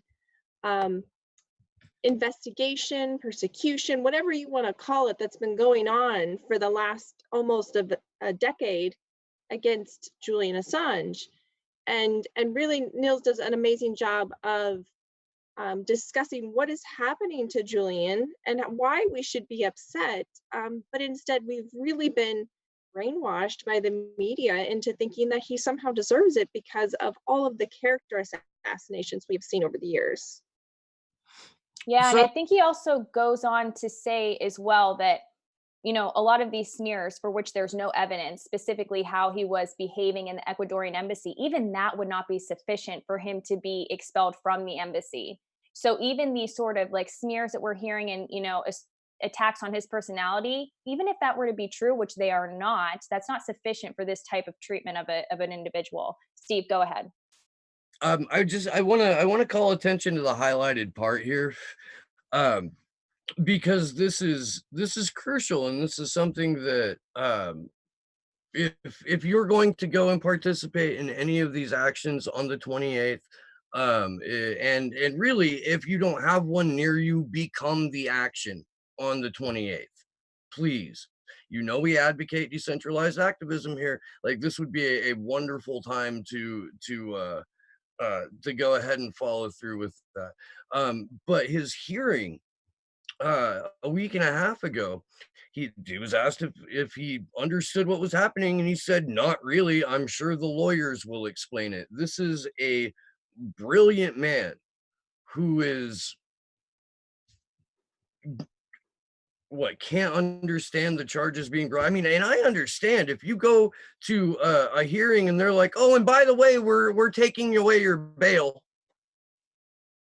and that was never something that you were supposed to talk about. I can understand where that would be confusing, but this is a guy who's been through years and years and years of psychological torture, I mean, rapidly deteriorating health. He's been in the hospital ward in Belmarsh, and uh, there's silence, just utter fucking silence over 95 to 99% of media, even progressive or left media, is routinely self-censoring themselves about this topic. So I think it's a good time to note the conditions that Julian Assange is in prison. And we're talking about up to 22 hours a day in solitary confinement. We're talking that he has no contact with his US lawyers. It sounds like the limitations for his UK lawyers are pretty strict.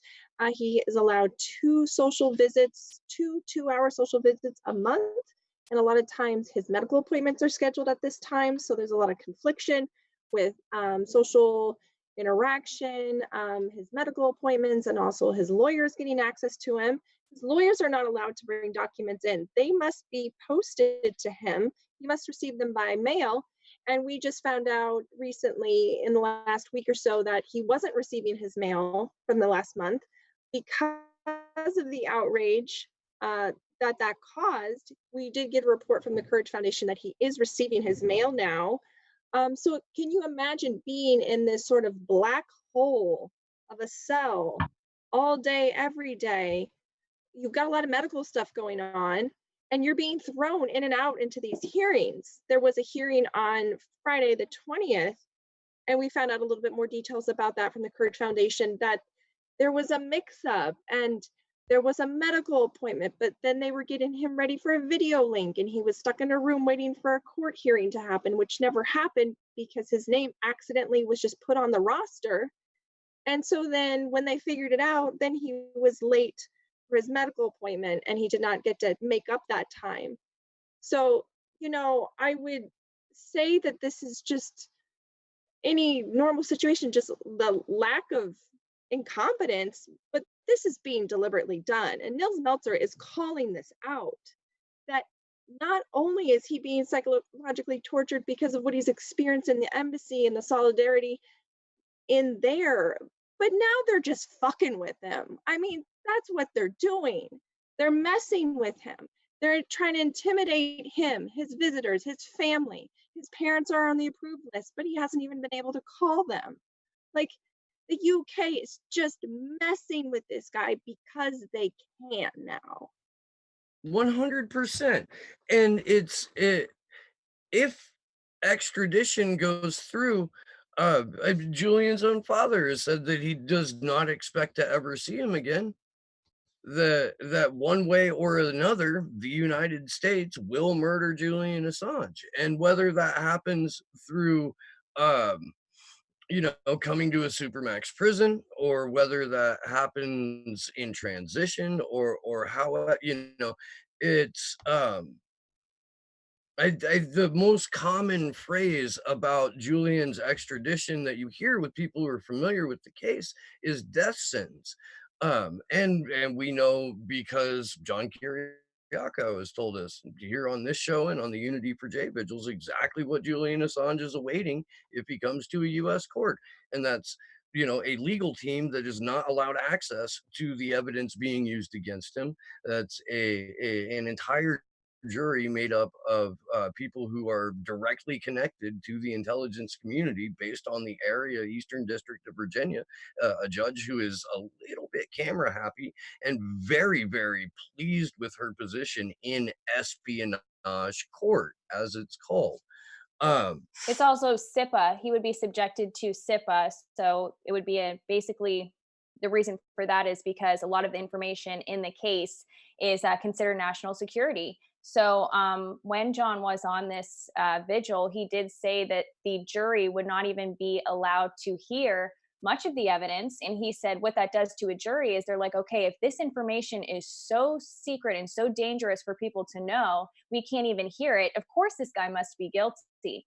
And it's just the court, the way it's set up in these sorts of cases, it's designed to persecute the individual that is on trial. The odds are inherently not in their favor. We have a system in the United States that is meant to be in favor of the defendant, and I think that's a good system. And that's not always how it, how it plays out, but that's how it's intended to be. But with a national security case, it's even worse. So it's much different. So yeah, there's no way he is going to receive a fair trial here. And again, if you do look at other cases that were held in this court, the espionage court, I don't believe that any national security defendant has won a case there. And we're starting to get little glimpses of what would happen in the US, in the UK with these small technical hearings. We've had the hearings moved from room to room because whether he's present or video link, that's a little bit understandable. But the last couple technical hearings, it's almost the court, the people that work at the magistrate's court are turning people away and telling them there's not a hearing for Julian Assange, and they're saying, I can see it on the schedule, what's going on. And so there's almost a block of information happening. Like we found out about Fridays that he was put on the list, but there really wasn't actually a technical hearing that was supposed to take place. So we're starting to get this feeling that this stuff is happening really behind closed doors and the public is not allowed. And we've discussed this before, that the hearing is supposed to begin in February, the end of February 2020, but we wouldn't be surprised if things get pushed back, if dates change. There's a couple more hearings coming up in October. Hopefully we'll know more and solidify that. But yeah, we're just kind of getting those glimpses of the state power really pulling back and not allowing the public to be involved or even vicariously view what Julian is going on, what's going on with him in a courtroom. That should more than alarm people. And the point about the February hearing being pushed back, I think that's highly likely and something that we should be really fearful of, because that is intended. There's a huge motive to do that. And the intention there would be to make sure that people don't show up showing support for Julian Assange, to really call out this case for what it really is. So I think it is likely. Hopefully we do learn more, as you said, Christy, in October. I just wanted to make that point. Andrew, you could go ahead. Yeah, and I just want to say too that all the evidence right now shows that they don't really have a very solid case and that they're absolutely terrified. That's the reason Chelsea Manning's still in jail and being fined the way she is. That's the reason Jeremy Hammond got pulled in for the same grand jury trial that Chelsea Manning's facing, and they're currently in the same prison together right now. So I think things like that are really important to point out too, is they don't have a solid case. They're trying to just kind of make this up as they go because they had the ability in that one glimpsing moment to purchase Julian Assange for like $4 to $8 billion from the Ecuadorians. So I think that that's really important to keep in the framework too, is they have nothing legally that they're allowed to do in this situation. The man should just be allowed to walk free. But because of the powers that be and the corruption and just all of the machining behind the scenes, they're trying to figure out how to make that next move. And that's going to be whether they kill him in Belmarsh prison or disappear him into the United States system. And both ways are completely unacceptable and something we have to prevent. So in the chat, Quinn had this really great idea. He said, has anyone looked into petitioning the Virginia Supreme Court? So we've talked about organizing perhaps in front of the jail, which is in Arlington, Virginia, that Chelsea Manning is being held in. But I think that's definitely a possibility if we could all get there at some time. I don't know how effective that would be, because I think it would take large groups of people to do that. But I think that's a really good idea, Quinn. So thank you so much for sharing that. Any thoughts from you guys? So I had actually, Petitioning the court? I don't I don't know. I don't know how effective of a strategy that would be, because I fear that it would fall on the deafest of ears. yeah, I think a march on the court As would be much better. And it was something I was actually trying to get connected with the people from Extinction Rebellion and all the other climate activist groups, was to try to organize some kind of thing like that, because the place that they were was about like a 15 to 30 minute away walk to Chelsea Manning and Jeremy Hammond's prison. But I wasn't able to get in contact to try to organize anything like that. So there's still the hope of trying to get something like that going. I think an in-person demonstration for sure is much more effective than petition. But I like the idea that Quinn is addressing of actually going to this specific, court that is trying to or that is charging Assange. But somebody did ask in the chat, and I think we should clarify this here. Someone is asking, said, I thought these were federal charges, not state charges. They are, but if you are charged with anything related to espionage, you will be tried in the Eastern District of Virginia, which is in Arlington, Virginia, I believe. And again, that is called the Espionage Court, because that's where all the espionage cases are tried. federal courtroom Yeah, is the yeah, I think they that's were getting confused about the Virginia and yeah. why we kept saying that over and over again. But you're right, Steve. Yeah. Eastern District of Virginia is just where it's located, but it's part of the federal court system. And I noticed somebody in the chat asking about the European Union of Human Rights, I think, or the European Human Rights Court. Well, you have to remember the European Uh, Union was founded by oil oligarchs. So anything that comes out of there has to be filtered through that.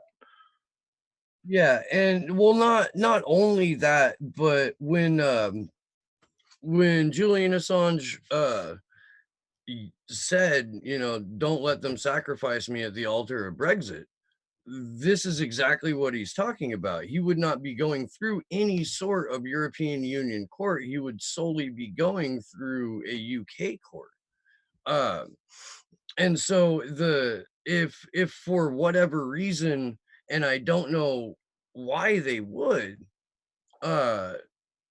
England decides to remain with the European Union, then yeah, that does open it up to an EU court system, or the ability for them to for his attorneys to petition to that court.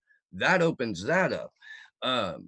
But I don't think that they're going to stay in the EU. I just don't. I don't think they're going to join. I don't. That seems. And I don't think they should. I don't think it's good for representative democracy to be in the European Union at all. All the European Union really offers is the ability to not have a say in what your government can and can't do. So I think that it is important to leave the European Union, but like Julian said in some of his letters, don't let him die on the altar of Brexit. So I think both of those things are very important to balance out. But I hate the European Union. I think it's one of the most corrupt systems that's ever been established. It's literally just a financial play to seize control of the European state. So And there's someone also overall, in the chat asking about if it is something about Kavanaugh. But there's no, if this goes to the Supreme Court about it, the Eastern District of Virginia is the end all be all of that particular situation. Having said that, Brett Kavanaugh is deep state as fuck, and I would not trust him to carry. I wouldn't trust him to side on to rule on the side of press freedom. You don't. Every presidential administration since they murdered Kennedy has become more and more right-wing and more authoritarian. And there's no way to change that at the ballot box. There's no way to change that at in Congress. You're not going to vote or legislate your way out of an oligarchy. You're just not. So that's why we now more than ever need mass decentralized activism combined with full-scale general strikes. We need to shut shit down. And we need to, as Susie Dawson points out, go after the intelligence agencies that are the people who are pulling the strings of the president, Congress, members of the Supreme Court. In Susie's presentation, there are 4 levels of people that get to craft the legislation before Congress ever sees it. That's why you have bills that are prepared almost overnight that have 14,000 pages to them. Yeah, I agree with you. We definitely need to be tackling the, intel community because they have so much power and many of us are not aware of that. So, like Steve was saying, we encourage everybody to watch her new series of episodes, the One versus 5i campaign, where she explains in great depth how that entire system works. And it's really beneficial to be aware of this, not just as a citizen and as a person that should be aware, but also as an activist. But along those lines, and with similarly, we see censorship coming from people in positions of power all the time. Unfortunately, now that we live in a digital age and we live in the era of social media, we see that on social media. And our co-host and Unity4J spokeswoman, Christy Doff, unfortunately was a victim of censorship. So Christy, I know everybody's been really anticipating some more information on your case, your suspension. You are back on Twitter now, but it came as a shock when you were first, kicked off Twitter. Can you explain what happened? Yes. So just to preface it, I've never had a restriction, a lockout, so much as an email from Twitter asking me to delete a tweet or violating any sort of terms of service whatsoever. I try to maintain more of the same integrity that we do Unity4J. We don't engage in drama. We don't troll people. We don't spam people. I 99.9% of my account is dedicated to Julian Assange with retweets on news, events, or constructing my own tweets. This particular weekend, with the news of the bail sentence ending and Julian officially becoming a political prisoner, basically, many people on Twitter had suggested that we really try to get the hashtag Free Assange really up and moving this weekend, particularly on the 22nd, since that's the day it was occurring. So I had created some clips of Julian's Reddit AMA, which happened in January 2017. And I created these clips and posted them on the Unity4J Twitter account earlier this year. I've done it a couple of times on the weekends with some quotes from those clips of Julian's. And so I decided to break those out this weekend and was just kind of posting a few here and there. There was 11 of those total. Sunday was a pretty not really active day for me on Twitter. I did Steve's show in the morning, tweeted about that, did a few other tweets. And then after Susie's show, actually, I posted clips 9 and 10 of Julian's AMA Reddit video. So this was about probably around 10 p.m. Central Time. By the time I had checked again at midnight Central Time, I noticed some of my notifications and my mentions, people were asking what happened to my profile. And then I noticed all my followers and people I was following went to 0. And I was getting some weird technical glitches. And I had asked you guys, can you see my profile? Like, am I shadow banned? What's going on? And then when I finally went to send a tweet, I got the little pop-up that said I was suspended. And I checked the email multiple times, kept waiting. No email, no reason. nothing from Twitter. So you guys were amazing and kicked off, as well as the Unity for J Twitter team, kicked off a huge campaign tweeting at Jack and Twitter support. And I'm like overwhelmed by like my notifications like blew up that night. And getting back on today, I still haven't been able to reply to everybody. Like I'm flabbergasted. And so yeah, about 3 a.m. this morning, Central Time, I did get an email from Twitter, and I would like to share what they said. Your account was suspended for posting multiple unrelated updates to a trending or popular topic, which is a violation of Twitter rules. Repeat violations may result in a permanent suspension. The hashtags I was using that day, hashtag Julian Assange, hashtag free Assange, hashtag WikiLeaks, hashtag Unity for J. And maybe I crossed the streams and I blew it up, but if one of those was trending that day, I can guarantee you I was posting relevant information. So what does this say? This is 100% proof to me that Twitter is targeting Julian Assange and his supporters and really throttling any sort of close to trending we get with news. I was tweeting clips of the man talking. I was tweeting quotes of him. And those are the only hashtags I posted multiple times that day. So I replied back, and I'll read you my reply. Can you please provide which trending or popular topic you're referring to, and also which tweets that this email is claiming made the violation? And so this was early this morning, and right before we went live, I got this email. Hello, you are very welcome. Have a great day. Thanks, Twitter. That's absolutely absurd, and it really shows the arrogance on behalf of Twitter, their staff, and it also points to guilt that this was obviously not an appropriate suspension, which we already knew that. Now, Christy, you do have a question coming from Quinn, and he says, Christy, do you feel like a target? Do you feel being banned is political pressure? Yeah, I really think this is a way to get me to stop tweeting using those hashtags, to stop tweeting about Julian so much.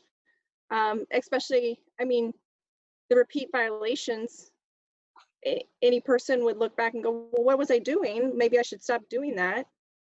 If they're going to ban me completely, you know, permanent suspension getting threatened in there. Yeah, I really think, I mean, it's stupid or liar. Like, it's either somebody in Twitter support just didn't know what they were doing, and it flagged an algorithm because you can't let free Assange trend or something, or it's just a bogus response. And we know that Twitter manipulates what's trending. We know that I mean, we've seen it play out with multiple different things. They were hiding Tulsi Gabbard trending during the debate in the United States. Today, they kept removing CrowdStrike from the trending list because Donald Trump is a goddamn idiot and he thought the Ukraine owned CrowdStrike. And that's what he said in that call, that that the media did not really, like, you got to poke around before you can read the full transcript of that. But Donald Trump is an addle-brained fool and thought the Ukraine owned CrowdStrike. So a handful of people are like, oh, CrowdStrike's getting investigated through the Ukraine. No, CrowdStrike is not getting investigated through the Ukraine. What should happen is that the Justice Department should look into CrowdStrike. Absolutely. They should reopen an investigation into the DNC. But Christy, what happened to you was a targeted act by a social media monopoly that just recently met with President Trump at the White House to discuss how they were going to walk into a new age of social media, and Twitter has a hide replies feature for blue checks now. Twitter is doing a thing where if someone is spreading propaganda and getting ratioed the fuck out of them for it, and that propaganda is necessary to the official narrative, when you go to see what the replies are, it just hamster wheels and doesn't load. They've been doing that fairly consistently over the past couple of weeks now. And this is while Donald Trump just sent troops to protect Saudi Arabia's oil. This is while we're still knocking at the door of going to war in Iran. This is while we are still actively engaged in a coup in Venezuela, in a coup in Nicaragua. We're trying to orchestrate another coup in Guatemala because why not? Um, it's So propaganda, real quick in the chat, just said, I get weird fears from doing our internet activism. We are at the fringe of our political. We are at the fringe with our political opinions. Um, I completely disagree with that. Like I don't like doing internet activism personally. Like I like other forms of activism, like networking and trying to get other people acting.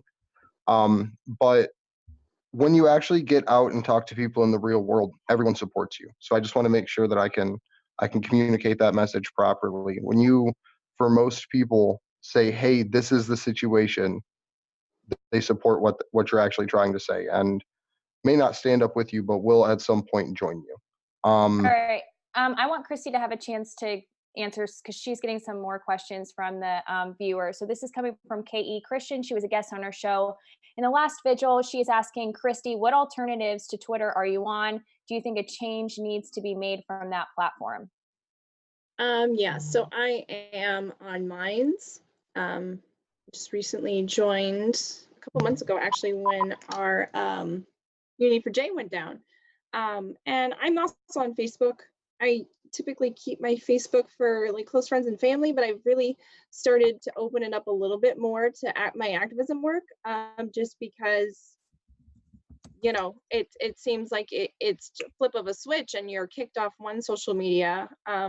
So yeah, I've been trying to explore some different some of the new and up and coming social medias. I'd love to hear if the chat has any suggestions of any that they have found that they really liked. Yeah, it feels so there's so much political discourse on Twitter. I know a lot of people want to get off of it and move somewhere else. I still feel like it's really important to be on there and to get our voices heard in the conversation. But I mean, honestly, Twitter doing this to me, it's not going to stop me. Like, I kind of joke, can't stop, won't stop. But this just throws another log on the fire that had been ignited in me a year ago. I mean, I can get harassed, I can get smeared, I can get called stupid names on Twitter, you can censor me, but none of that compares to what is happening to a man sitting in Belmarsh prison and what he's been going through for the last 9+ years. So you know what? I can take it. We can take it. We're not going to stop talking. If I have to stand on a street corner and do this because I get banned from social media, I'll do it. But I think Twitter thinks they're trying to intimidate us. I mean, we've been talking about this, how all summer free Assange supporters, left and right, just a couple here and there, a couple here and there. Our whole Unity for J Twitter team has now had something happen to their account, whether they were locked out, suspended, had a certain tweet flag that normally people wouldn't have flagged. So it is direct targeting. They know who we are, they see us, we're being effective. So, we can revel in that fact that we're getting noticed by maybe not the right people, but maybe we are getting noticed by the right people, because now more people are talking about it. I know the Bernie campaign people are starting to notice some tricky things on Twitter as well. So I think we need to stay on Twitter and we need to keep making our voices heard, and we need to call out the bullshit censorship when they do it to us. And I'm, for one, like really proud of every single supporter that, you know, they rallied for Unity for Jay, they rallied for each other, and they rallied for me. I mean, you all are the real MVPs here because you're not letting people's accounts die. And a lot of times when stuff like this happens, their social media account gets lost to the dust because nobody speaks up, and it's, you know, you're yelling into the wind. So Yeah, and Christy, I know you're definitely not going to back down. I mean, this is not going to at all shape how you engage on social media. And people were even tweeting out, people that are kind of new to the movement, saying that they really looked up to you and that you inspired them to, you know, really take some initiative, and that you were sort of a role model to people, which I think is also, you know, perhaps a reason why you were being targeted.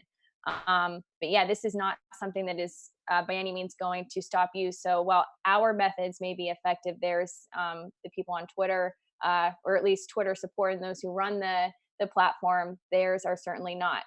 But you do yeah, have some more question, or go ahead. I was just going to say that I had never really thought of myself as a role model for other activists.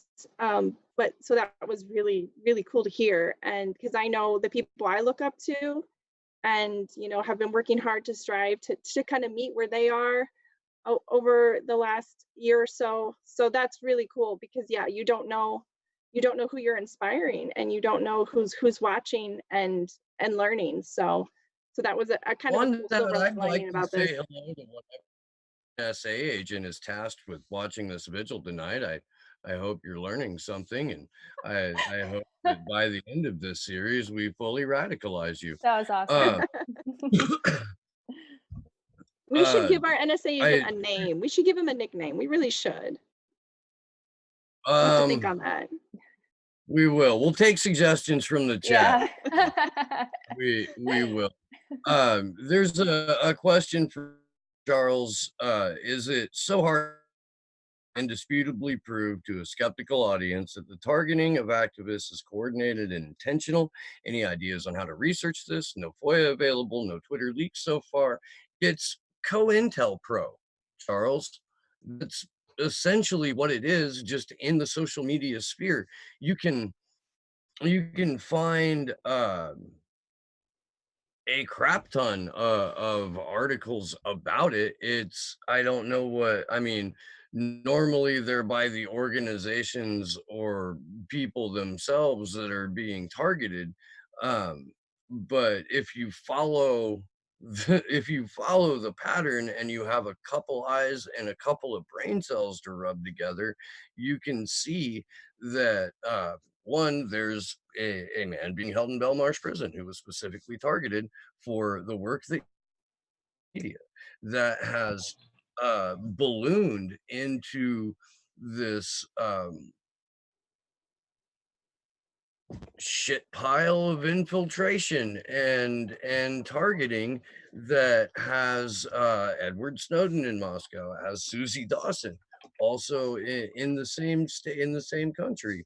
It's got Jeremy Hammond locked up currently after being transferred to the exact same jail that Chelsea Manning is being locked up and punitively fined. There's Kim.com. There's so many different ways that you can substantiate this.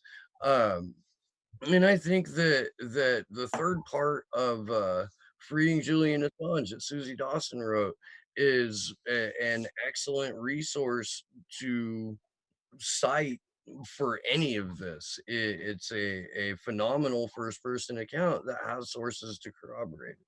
So, Christy, I want you to kind of also have a chance to say how this made you like feel exactly, because I know that you were telling me, if you want to share that, you were telling me. I mean, it's like having your platform taken from you. It's something that you work hard on, that you're really passionate about, and how that, you know, really feels. And also, I think the timing here is significant as well, because of course the 22nd was an important day, because technically Julian Assange should have been released from prison on that day. He wasn't.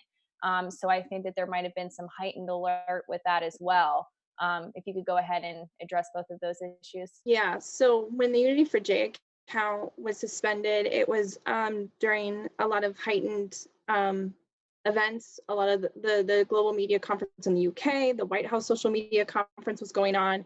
There was a lot of activity and a lot of tweeting about Julian Assange. Also, it was after the big Candles for Assange event. So there'd been a lot of stuff the week before, kind of leading up to that, a lot of tweeting about events. Yeah, I think the timing with this is really interesting again, the 22nd particularly. Also, you know, like we're going to talk about before the end of the show, there's many events going on the 28th. And as we start to move into October, there's more events planned. So yeah, the timing always does seem kind of interesting. And with activism, it feels like sometimes too much of a coincidence when, you know, whether it's tech problems during a you know, like a vigil with really big news, or there's a big event coming on, and you know, a bunch of people's accounts go down. As far as how it made me feel, I really started thinking about putting time into like a backup account and like backing up some of my tweets more. Also, everybody that had sent messages to me on Twitter, like making sure I have their email addresses. A lot of people I'm connected with on the Discord server through Unity4J.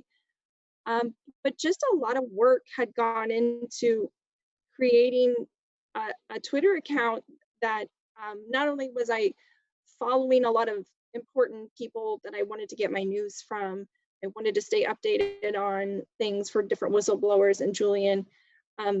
Losing access to that, I kind of felt kind of in a bubble. I felt pushed out of the conversation.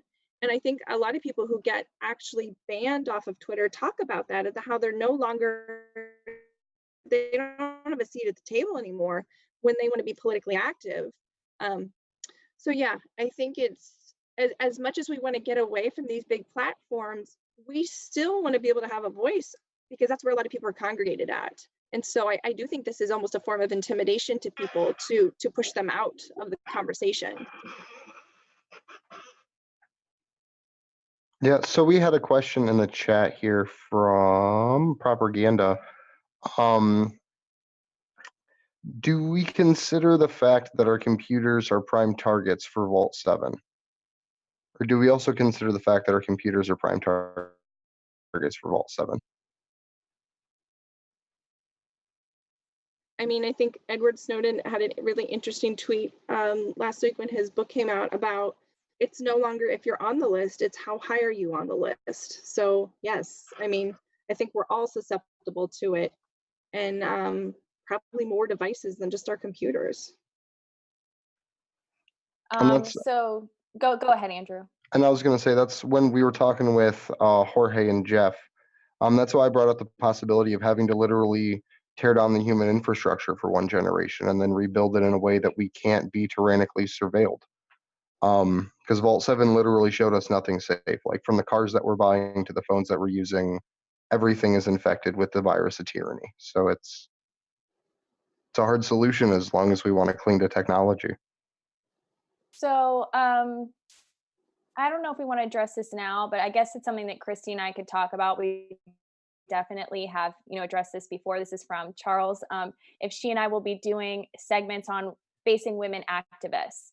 We really enjoyed, you know, talking about it before, and a lot of people seem to really, you know, respond to it well. So it's definitely something that we think about. Again, do let us know, tweet at us for some, you know, tips, or not tips, but like some what topics you'd like us to cover. Yeah, exactly. But yeah, I just wanted to get that out of the way. Steve, I know you had a point to make about the previous topic we were just discussing, so you could go ahead. So in terms of you know, our computers specifically being the prime target as a result of what we learned from Vault 7, it's really not just us.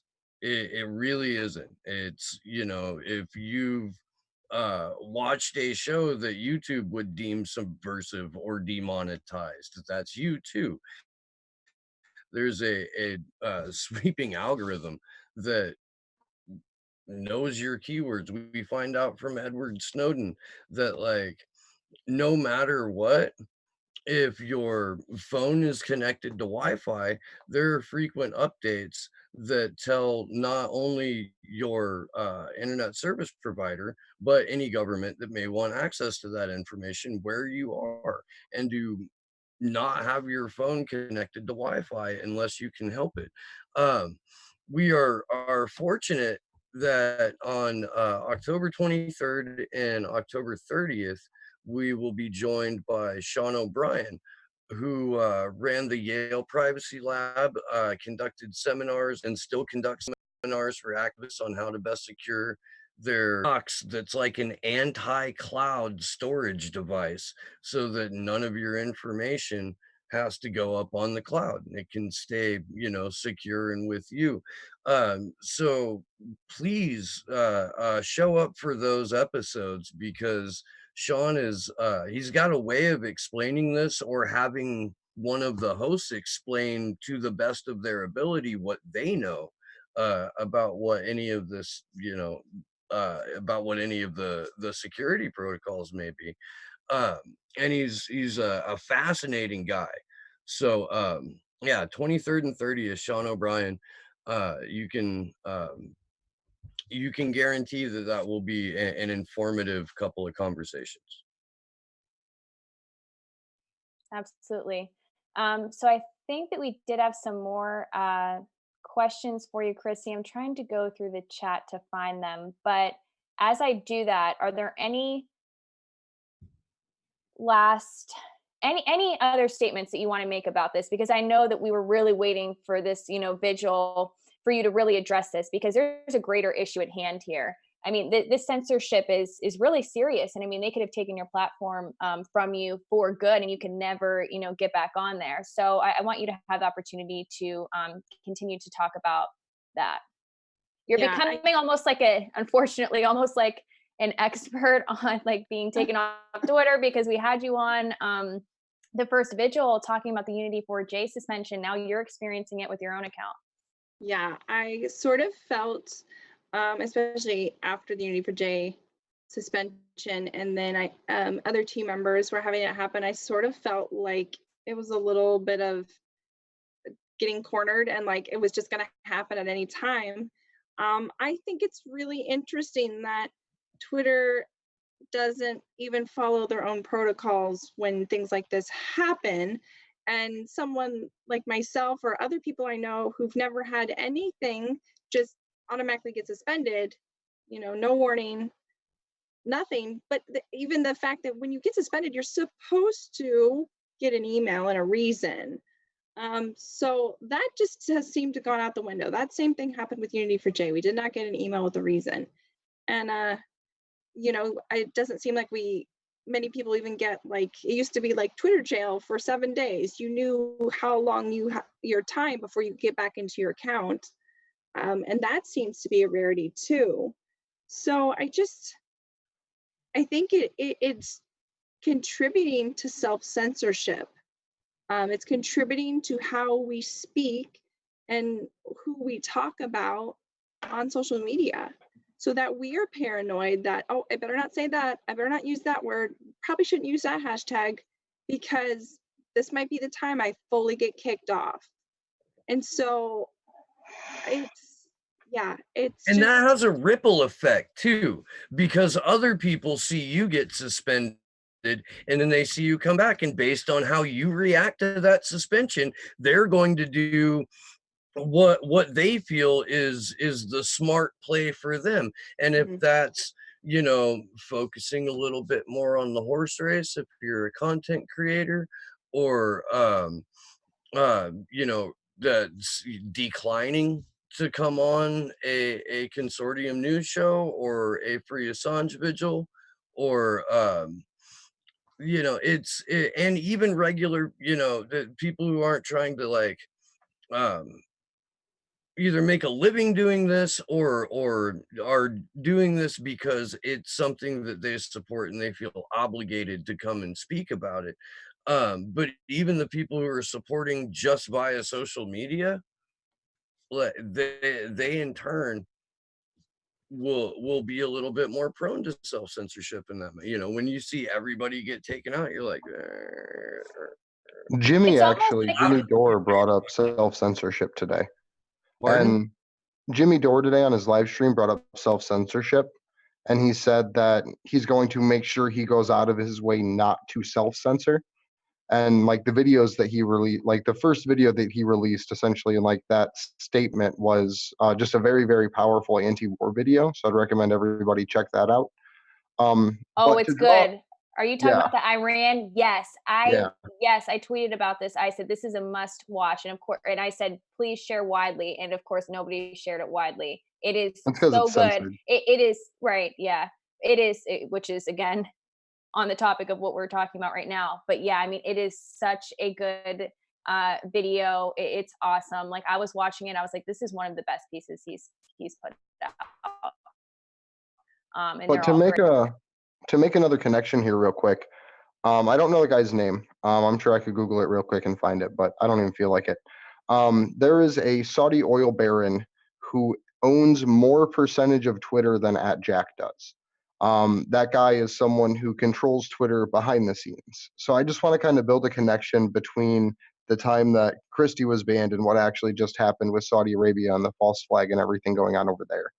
Um, so Julian Assange is one of the most powerful anti-war voices, and with Christie around the same time, posting those videos from that AMA a while back, um, with that coming out at the same time as the actual like false flag and everything that was going on there, it would have given people looking for alternative information a place to go to find something that would break the narrative. Because once you watch one of those videos, you want to search out the rest of the AMA and see what the rest of it was. So I think that we can't look at like what's happening globally and exempt ourselves from the censorship storms that kind of get brought on around that. Because around the same time that we were deploying 4,000 additional troops to Saudi Arabia, Christie gets knocked offline as one of the people that's leading the charges as a Twitter anti-war voice. So I think that that's important to recognize. They're also Um, making almost an example out of you, like Christy. I know that may sound extreme, but they are. They're trying to say, hey, if you follow her lead, this person who's been, successful, and if you start to become involved in this movement, this is what we're going to do to you. So I think Steve had a great point too, where he said, or I believe it was Steve that said this, that how you're reacting to it sets the stage for other people. And I think that you are Right. really being helpful to others and helpful to activists in general by saying you are not going to let this, stop you. And you really demonstrated that today when you got your platform back. And also too, I think when things like this happen, of course it's horrible to be censored and to have it taken from you, your platform and your account, but it also shows like that there still is like a lot of good out there too, with how much support you were receiving and how many people were really just like outraged by this, as they should be. But it really shows that this movement, there's so much unity in this movement, and we all really support each other and care. And it's something that unites us all beyond the boundaries of our own countries. Yeah, I was kind of joking, half joking, but serious that I want to screenshot some of the things people posted on my behalf. Just that when I'm having a bad day, man, I want to read some of those tweets. Like I still am just like, wow, like that was just really great of people to do. And I decided, when I come back, when I get my account back, I'm gonna come out of the gate on fire. I'm gonna start tweeting more. I'm gonna, I was saying I posted those clips and I got to 10 out of 11, and I was just like, nope, gonna do 11 today. Don't even care how long it's been. Gonna finish that thread. And I encourage people to. I've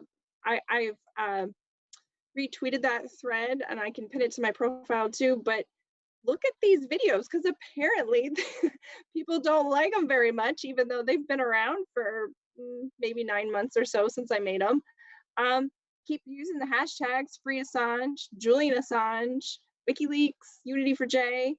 Apparently, when you use all four together, you cross the streams. Ghostbuster reference for anybody who's old enough, because you're not supposed to cross the streams.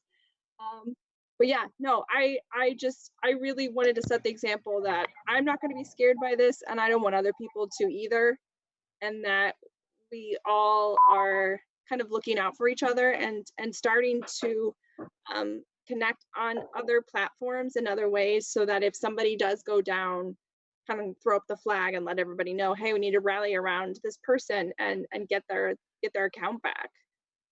Right. So Political Prisoner 2 said, thank you for what you were doing for Julian Assange. I will send you a donation. So Action for Assange, we don't take donations, but we do encourage people to donate money to Julian Assange's legal fund, as well as Chelsea Manning's legal fund. But yeah, as a group, we are potentially entertaining the idea of perhaps going to London for you guys, really, to kind of bring this court hearing to you, which is in February, specifically February 25th. So that's something we are kind of, discussing and starting to plan out for the four of us to head down there together so we could really let you know what's going on. Because, of course, like I said, I think last week, we can't count on the mainstream media, who will absolutely be there to give us the full story of what's really happening. So we kind of want to bring that to you all. But as far as donations, we don't take them. You could give it to both of those causes: Julian Assange Fund, Defense Fund, Chelsea Manning's Defense Fund, and also the Courage Foundation, I believe, takes donations as well. So that's another good source. Yeah. Cool. So let us know what you think about taking the show to London. We considered maybe posting a poll or something on Twitter too, just to get some more feedback. And obviously, if we decide this is a worthy pursuit, we will probably have to crowdfund to get all four of us there. It's not a cheap trip by any means. So yeah, and that we can kind of discuss that more as that comes. But yeah, let us know what you think, and if you would like to see our show in London, have us all in the same room, and really give you the breakdown of the hearing in February. Yeah, but no, I was just gonna plug Action for Assange real quick.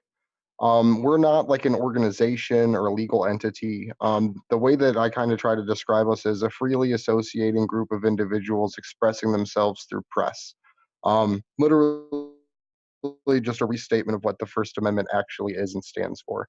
So I want to make that distinction that we're not here to try to like build a platform. We're here to try to start and build the seeds of a cohesive activist movement where people behind the scenes work across social divides for issues that still affect everybody. So I just want to make sure we put that out there, that if you want to make a donation, do it to Julian, do it to Chelsea, and do it weekly, because they find Chelsea every single day, and Julian's situation doesn't get any cheaper to fight these legal cases. So if you're interested in helping out, feel free to hit us up on Proton Mail. It's ActionForAssange at protonmail.com. So, Christy, any last thoughts? I know we're probably gonna maybe wrap it up soon before we all go around with our, updates on what's going on in our own lives and our activism and that sort of thing in careers. Any last thoughts, Christy? I just want to have people keep tweeting, whether it's the clips I created or any clips you find of Julian Assange speaking. I talked about this on I think it was Steve's show. I think we talked about this maybe, just how important it is to hear Julian's voice because he's been silenced for so long. I know we've talked about it on this show too. But I don't think we can emphasize that enough, that sharing, whether it's a meme, whether it's just you typing out quotes, I think we haven't heard his voice since March 2018. It's almost been 2 years, 18 months.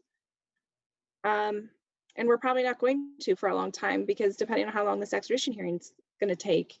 So I really we can't let the powers that be scare us from getting Julian's voice out there, because like Gordon Dimmick he takes that as his rallying cry, is that Julian said we have to take his place, and that includes his work. We have to keep his work alive, and we have to keep telling people about it. So yeah, don't self-censor. I know it's really easy to, and I know my situation and other people's, it does seem scary, but let's everybody start connecting on other platforms. So if it happens, we still all are connected, and yeah, just keep up the good fight and keep planting the seeds and keep using the hashtags.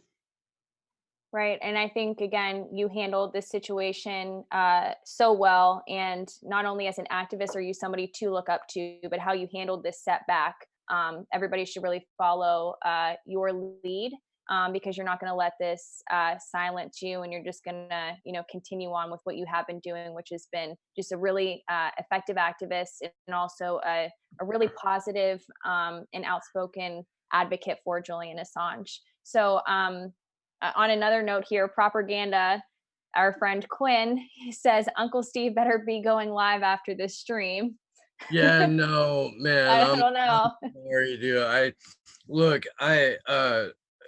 I have a fairly physically demanding job that at least today involved a lot of post holes in concrete. And it's been unseasonably warm here in the Santa Cruz Mountains. We've had 3 days where it's been over or just below 100 degrees, and I'm outside in that shit. So when we're done, I'm gonna take a couple of good dabs, and I'm gonna go off to dreamland. Yeah, I am. But um I am going to be on Brooke Hines' radio show on Blog Talk Radio tomorrow, Progressive News Network at 5 o'clock Pacific, and then I will live stream after that.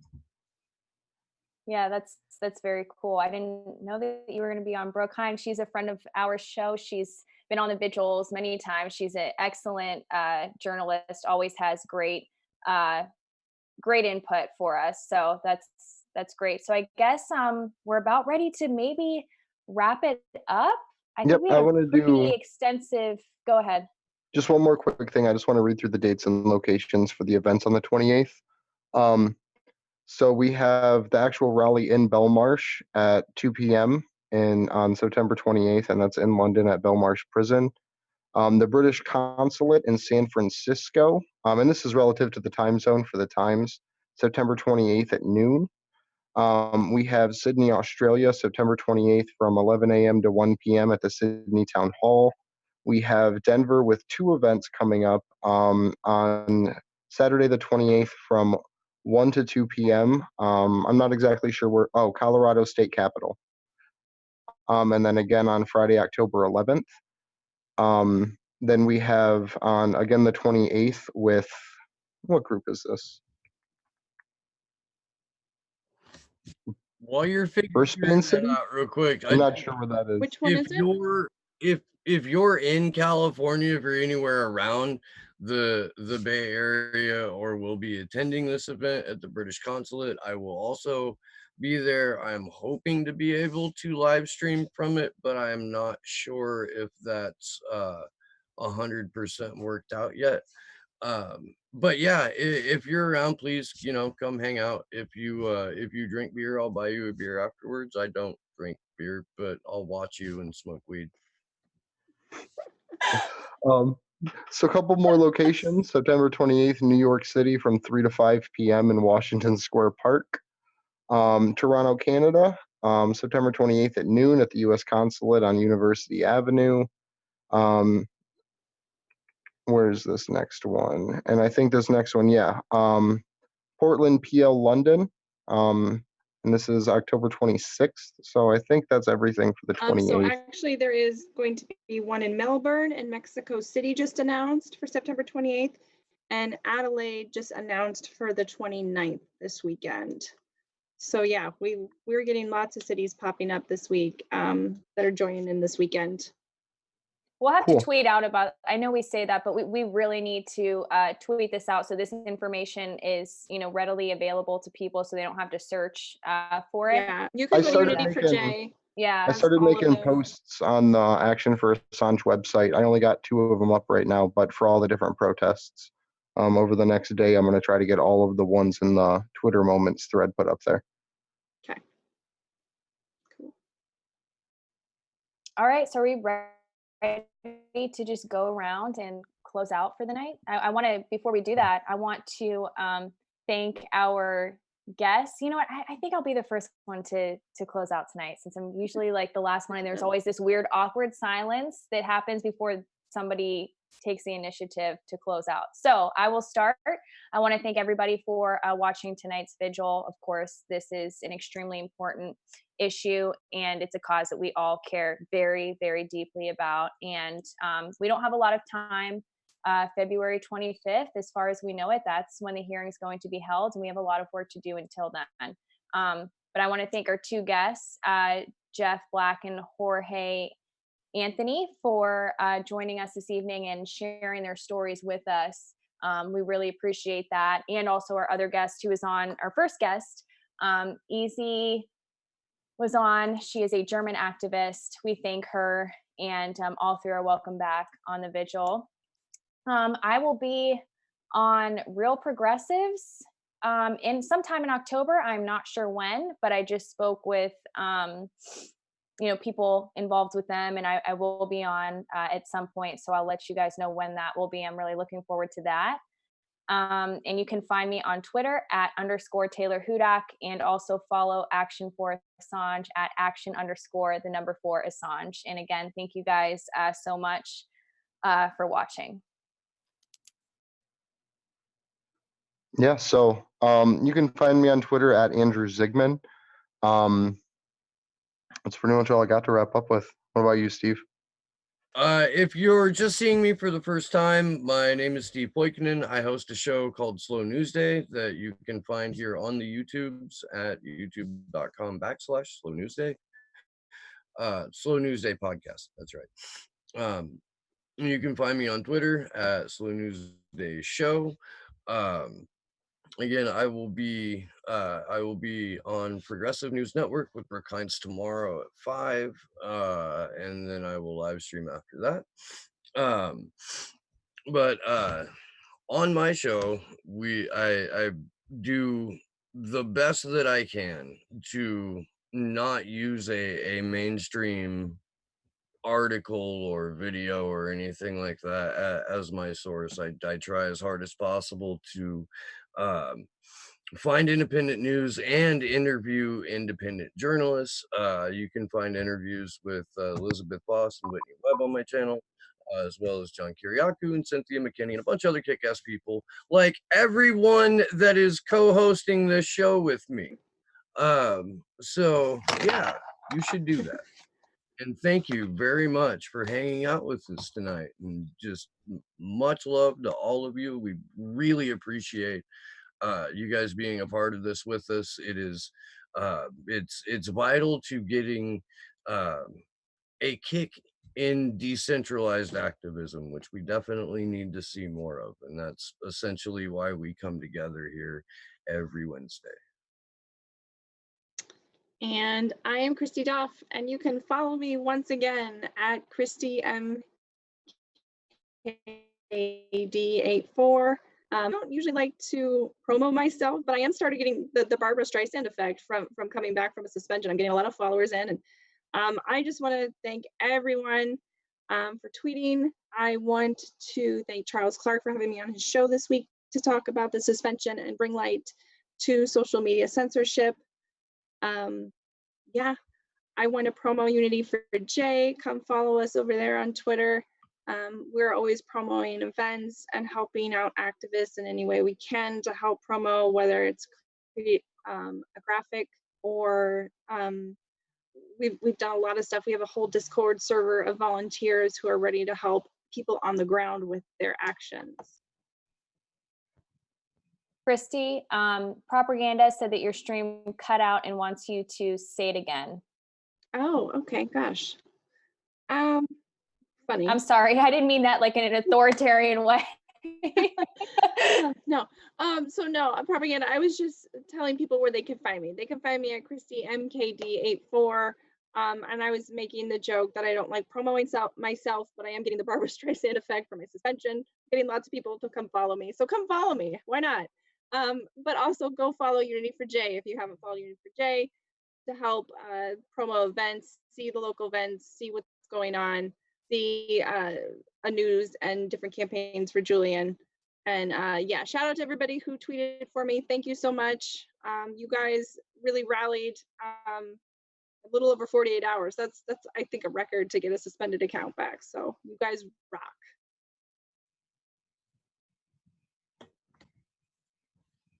So I don't know if we all want to All go right, around so and I say think, bye one more time. yeah, Andrew. I just want to say thanks to everybody for coming on. All right, yeah, so guys, thank you so much for watching. We will be on again next week at 10 p.m. Eastern Standard Time in the US. And we hope you all have a great rest of your week.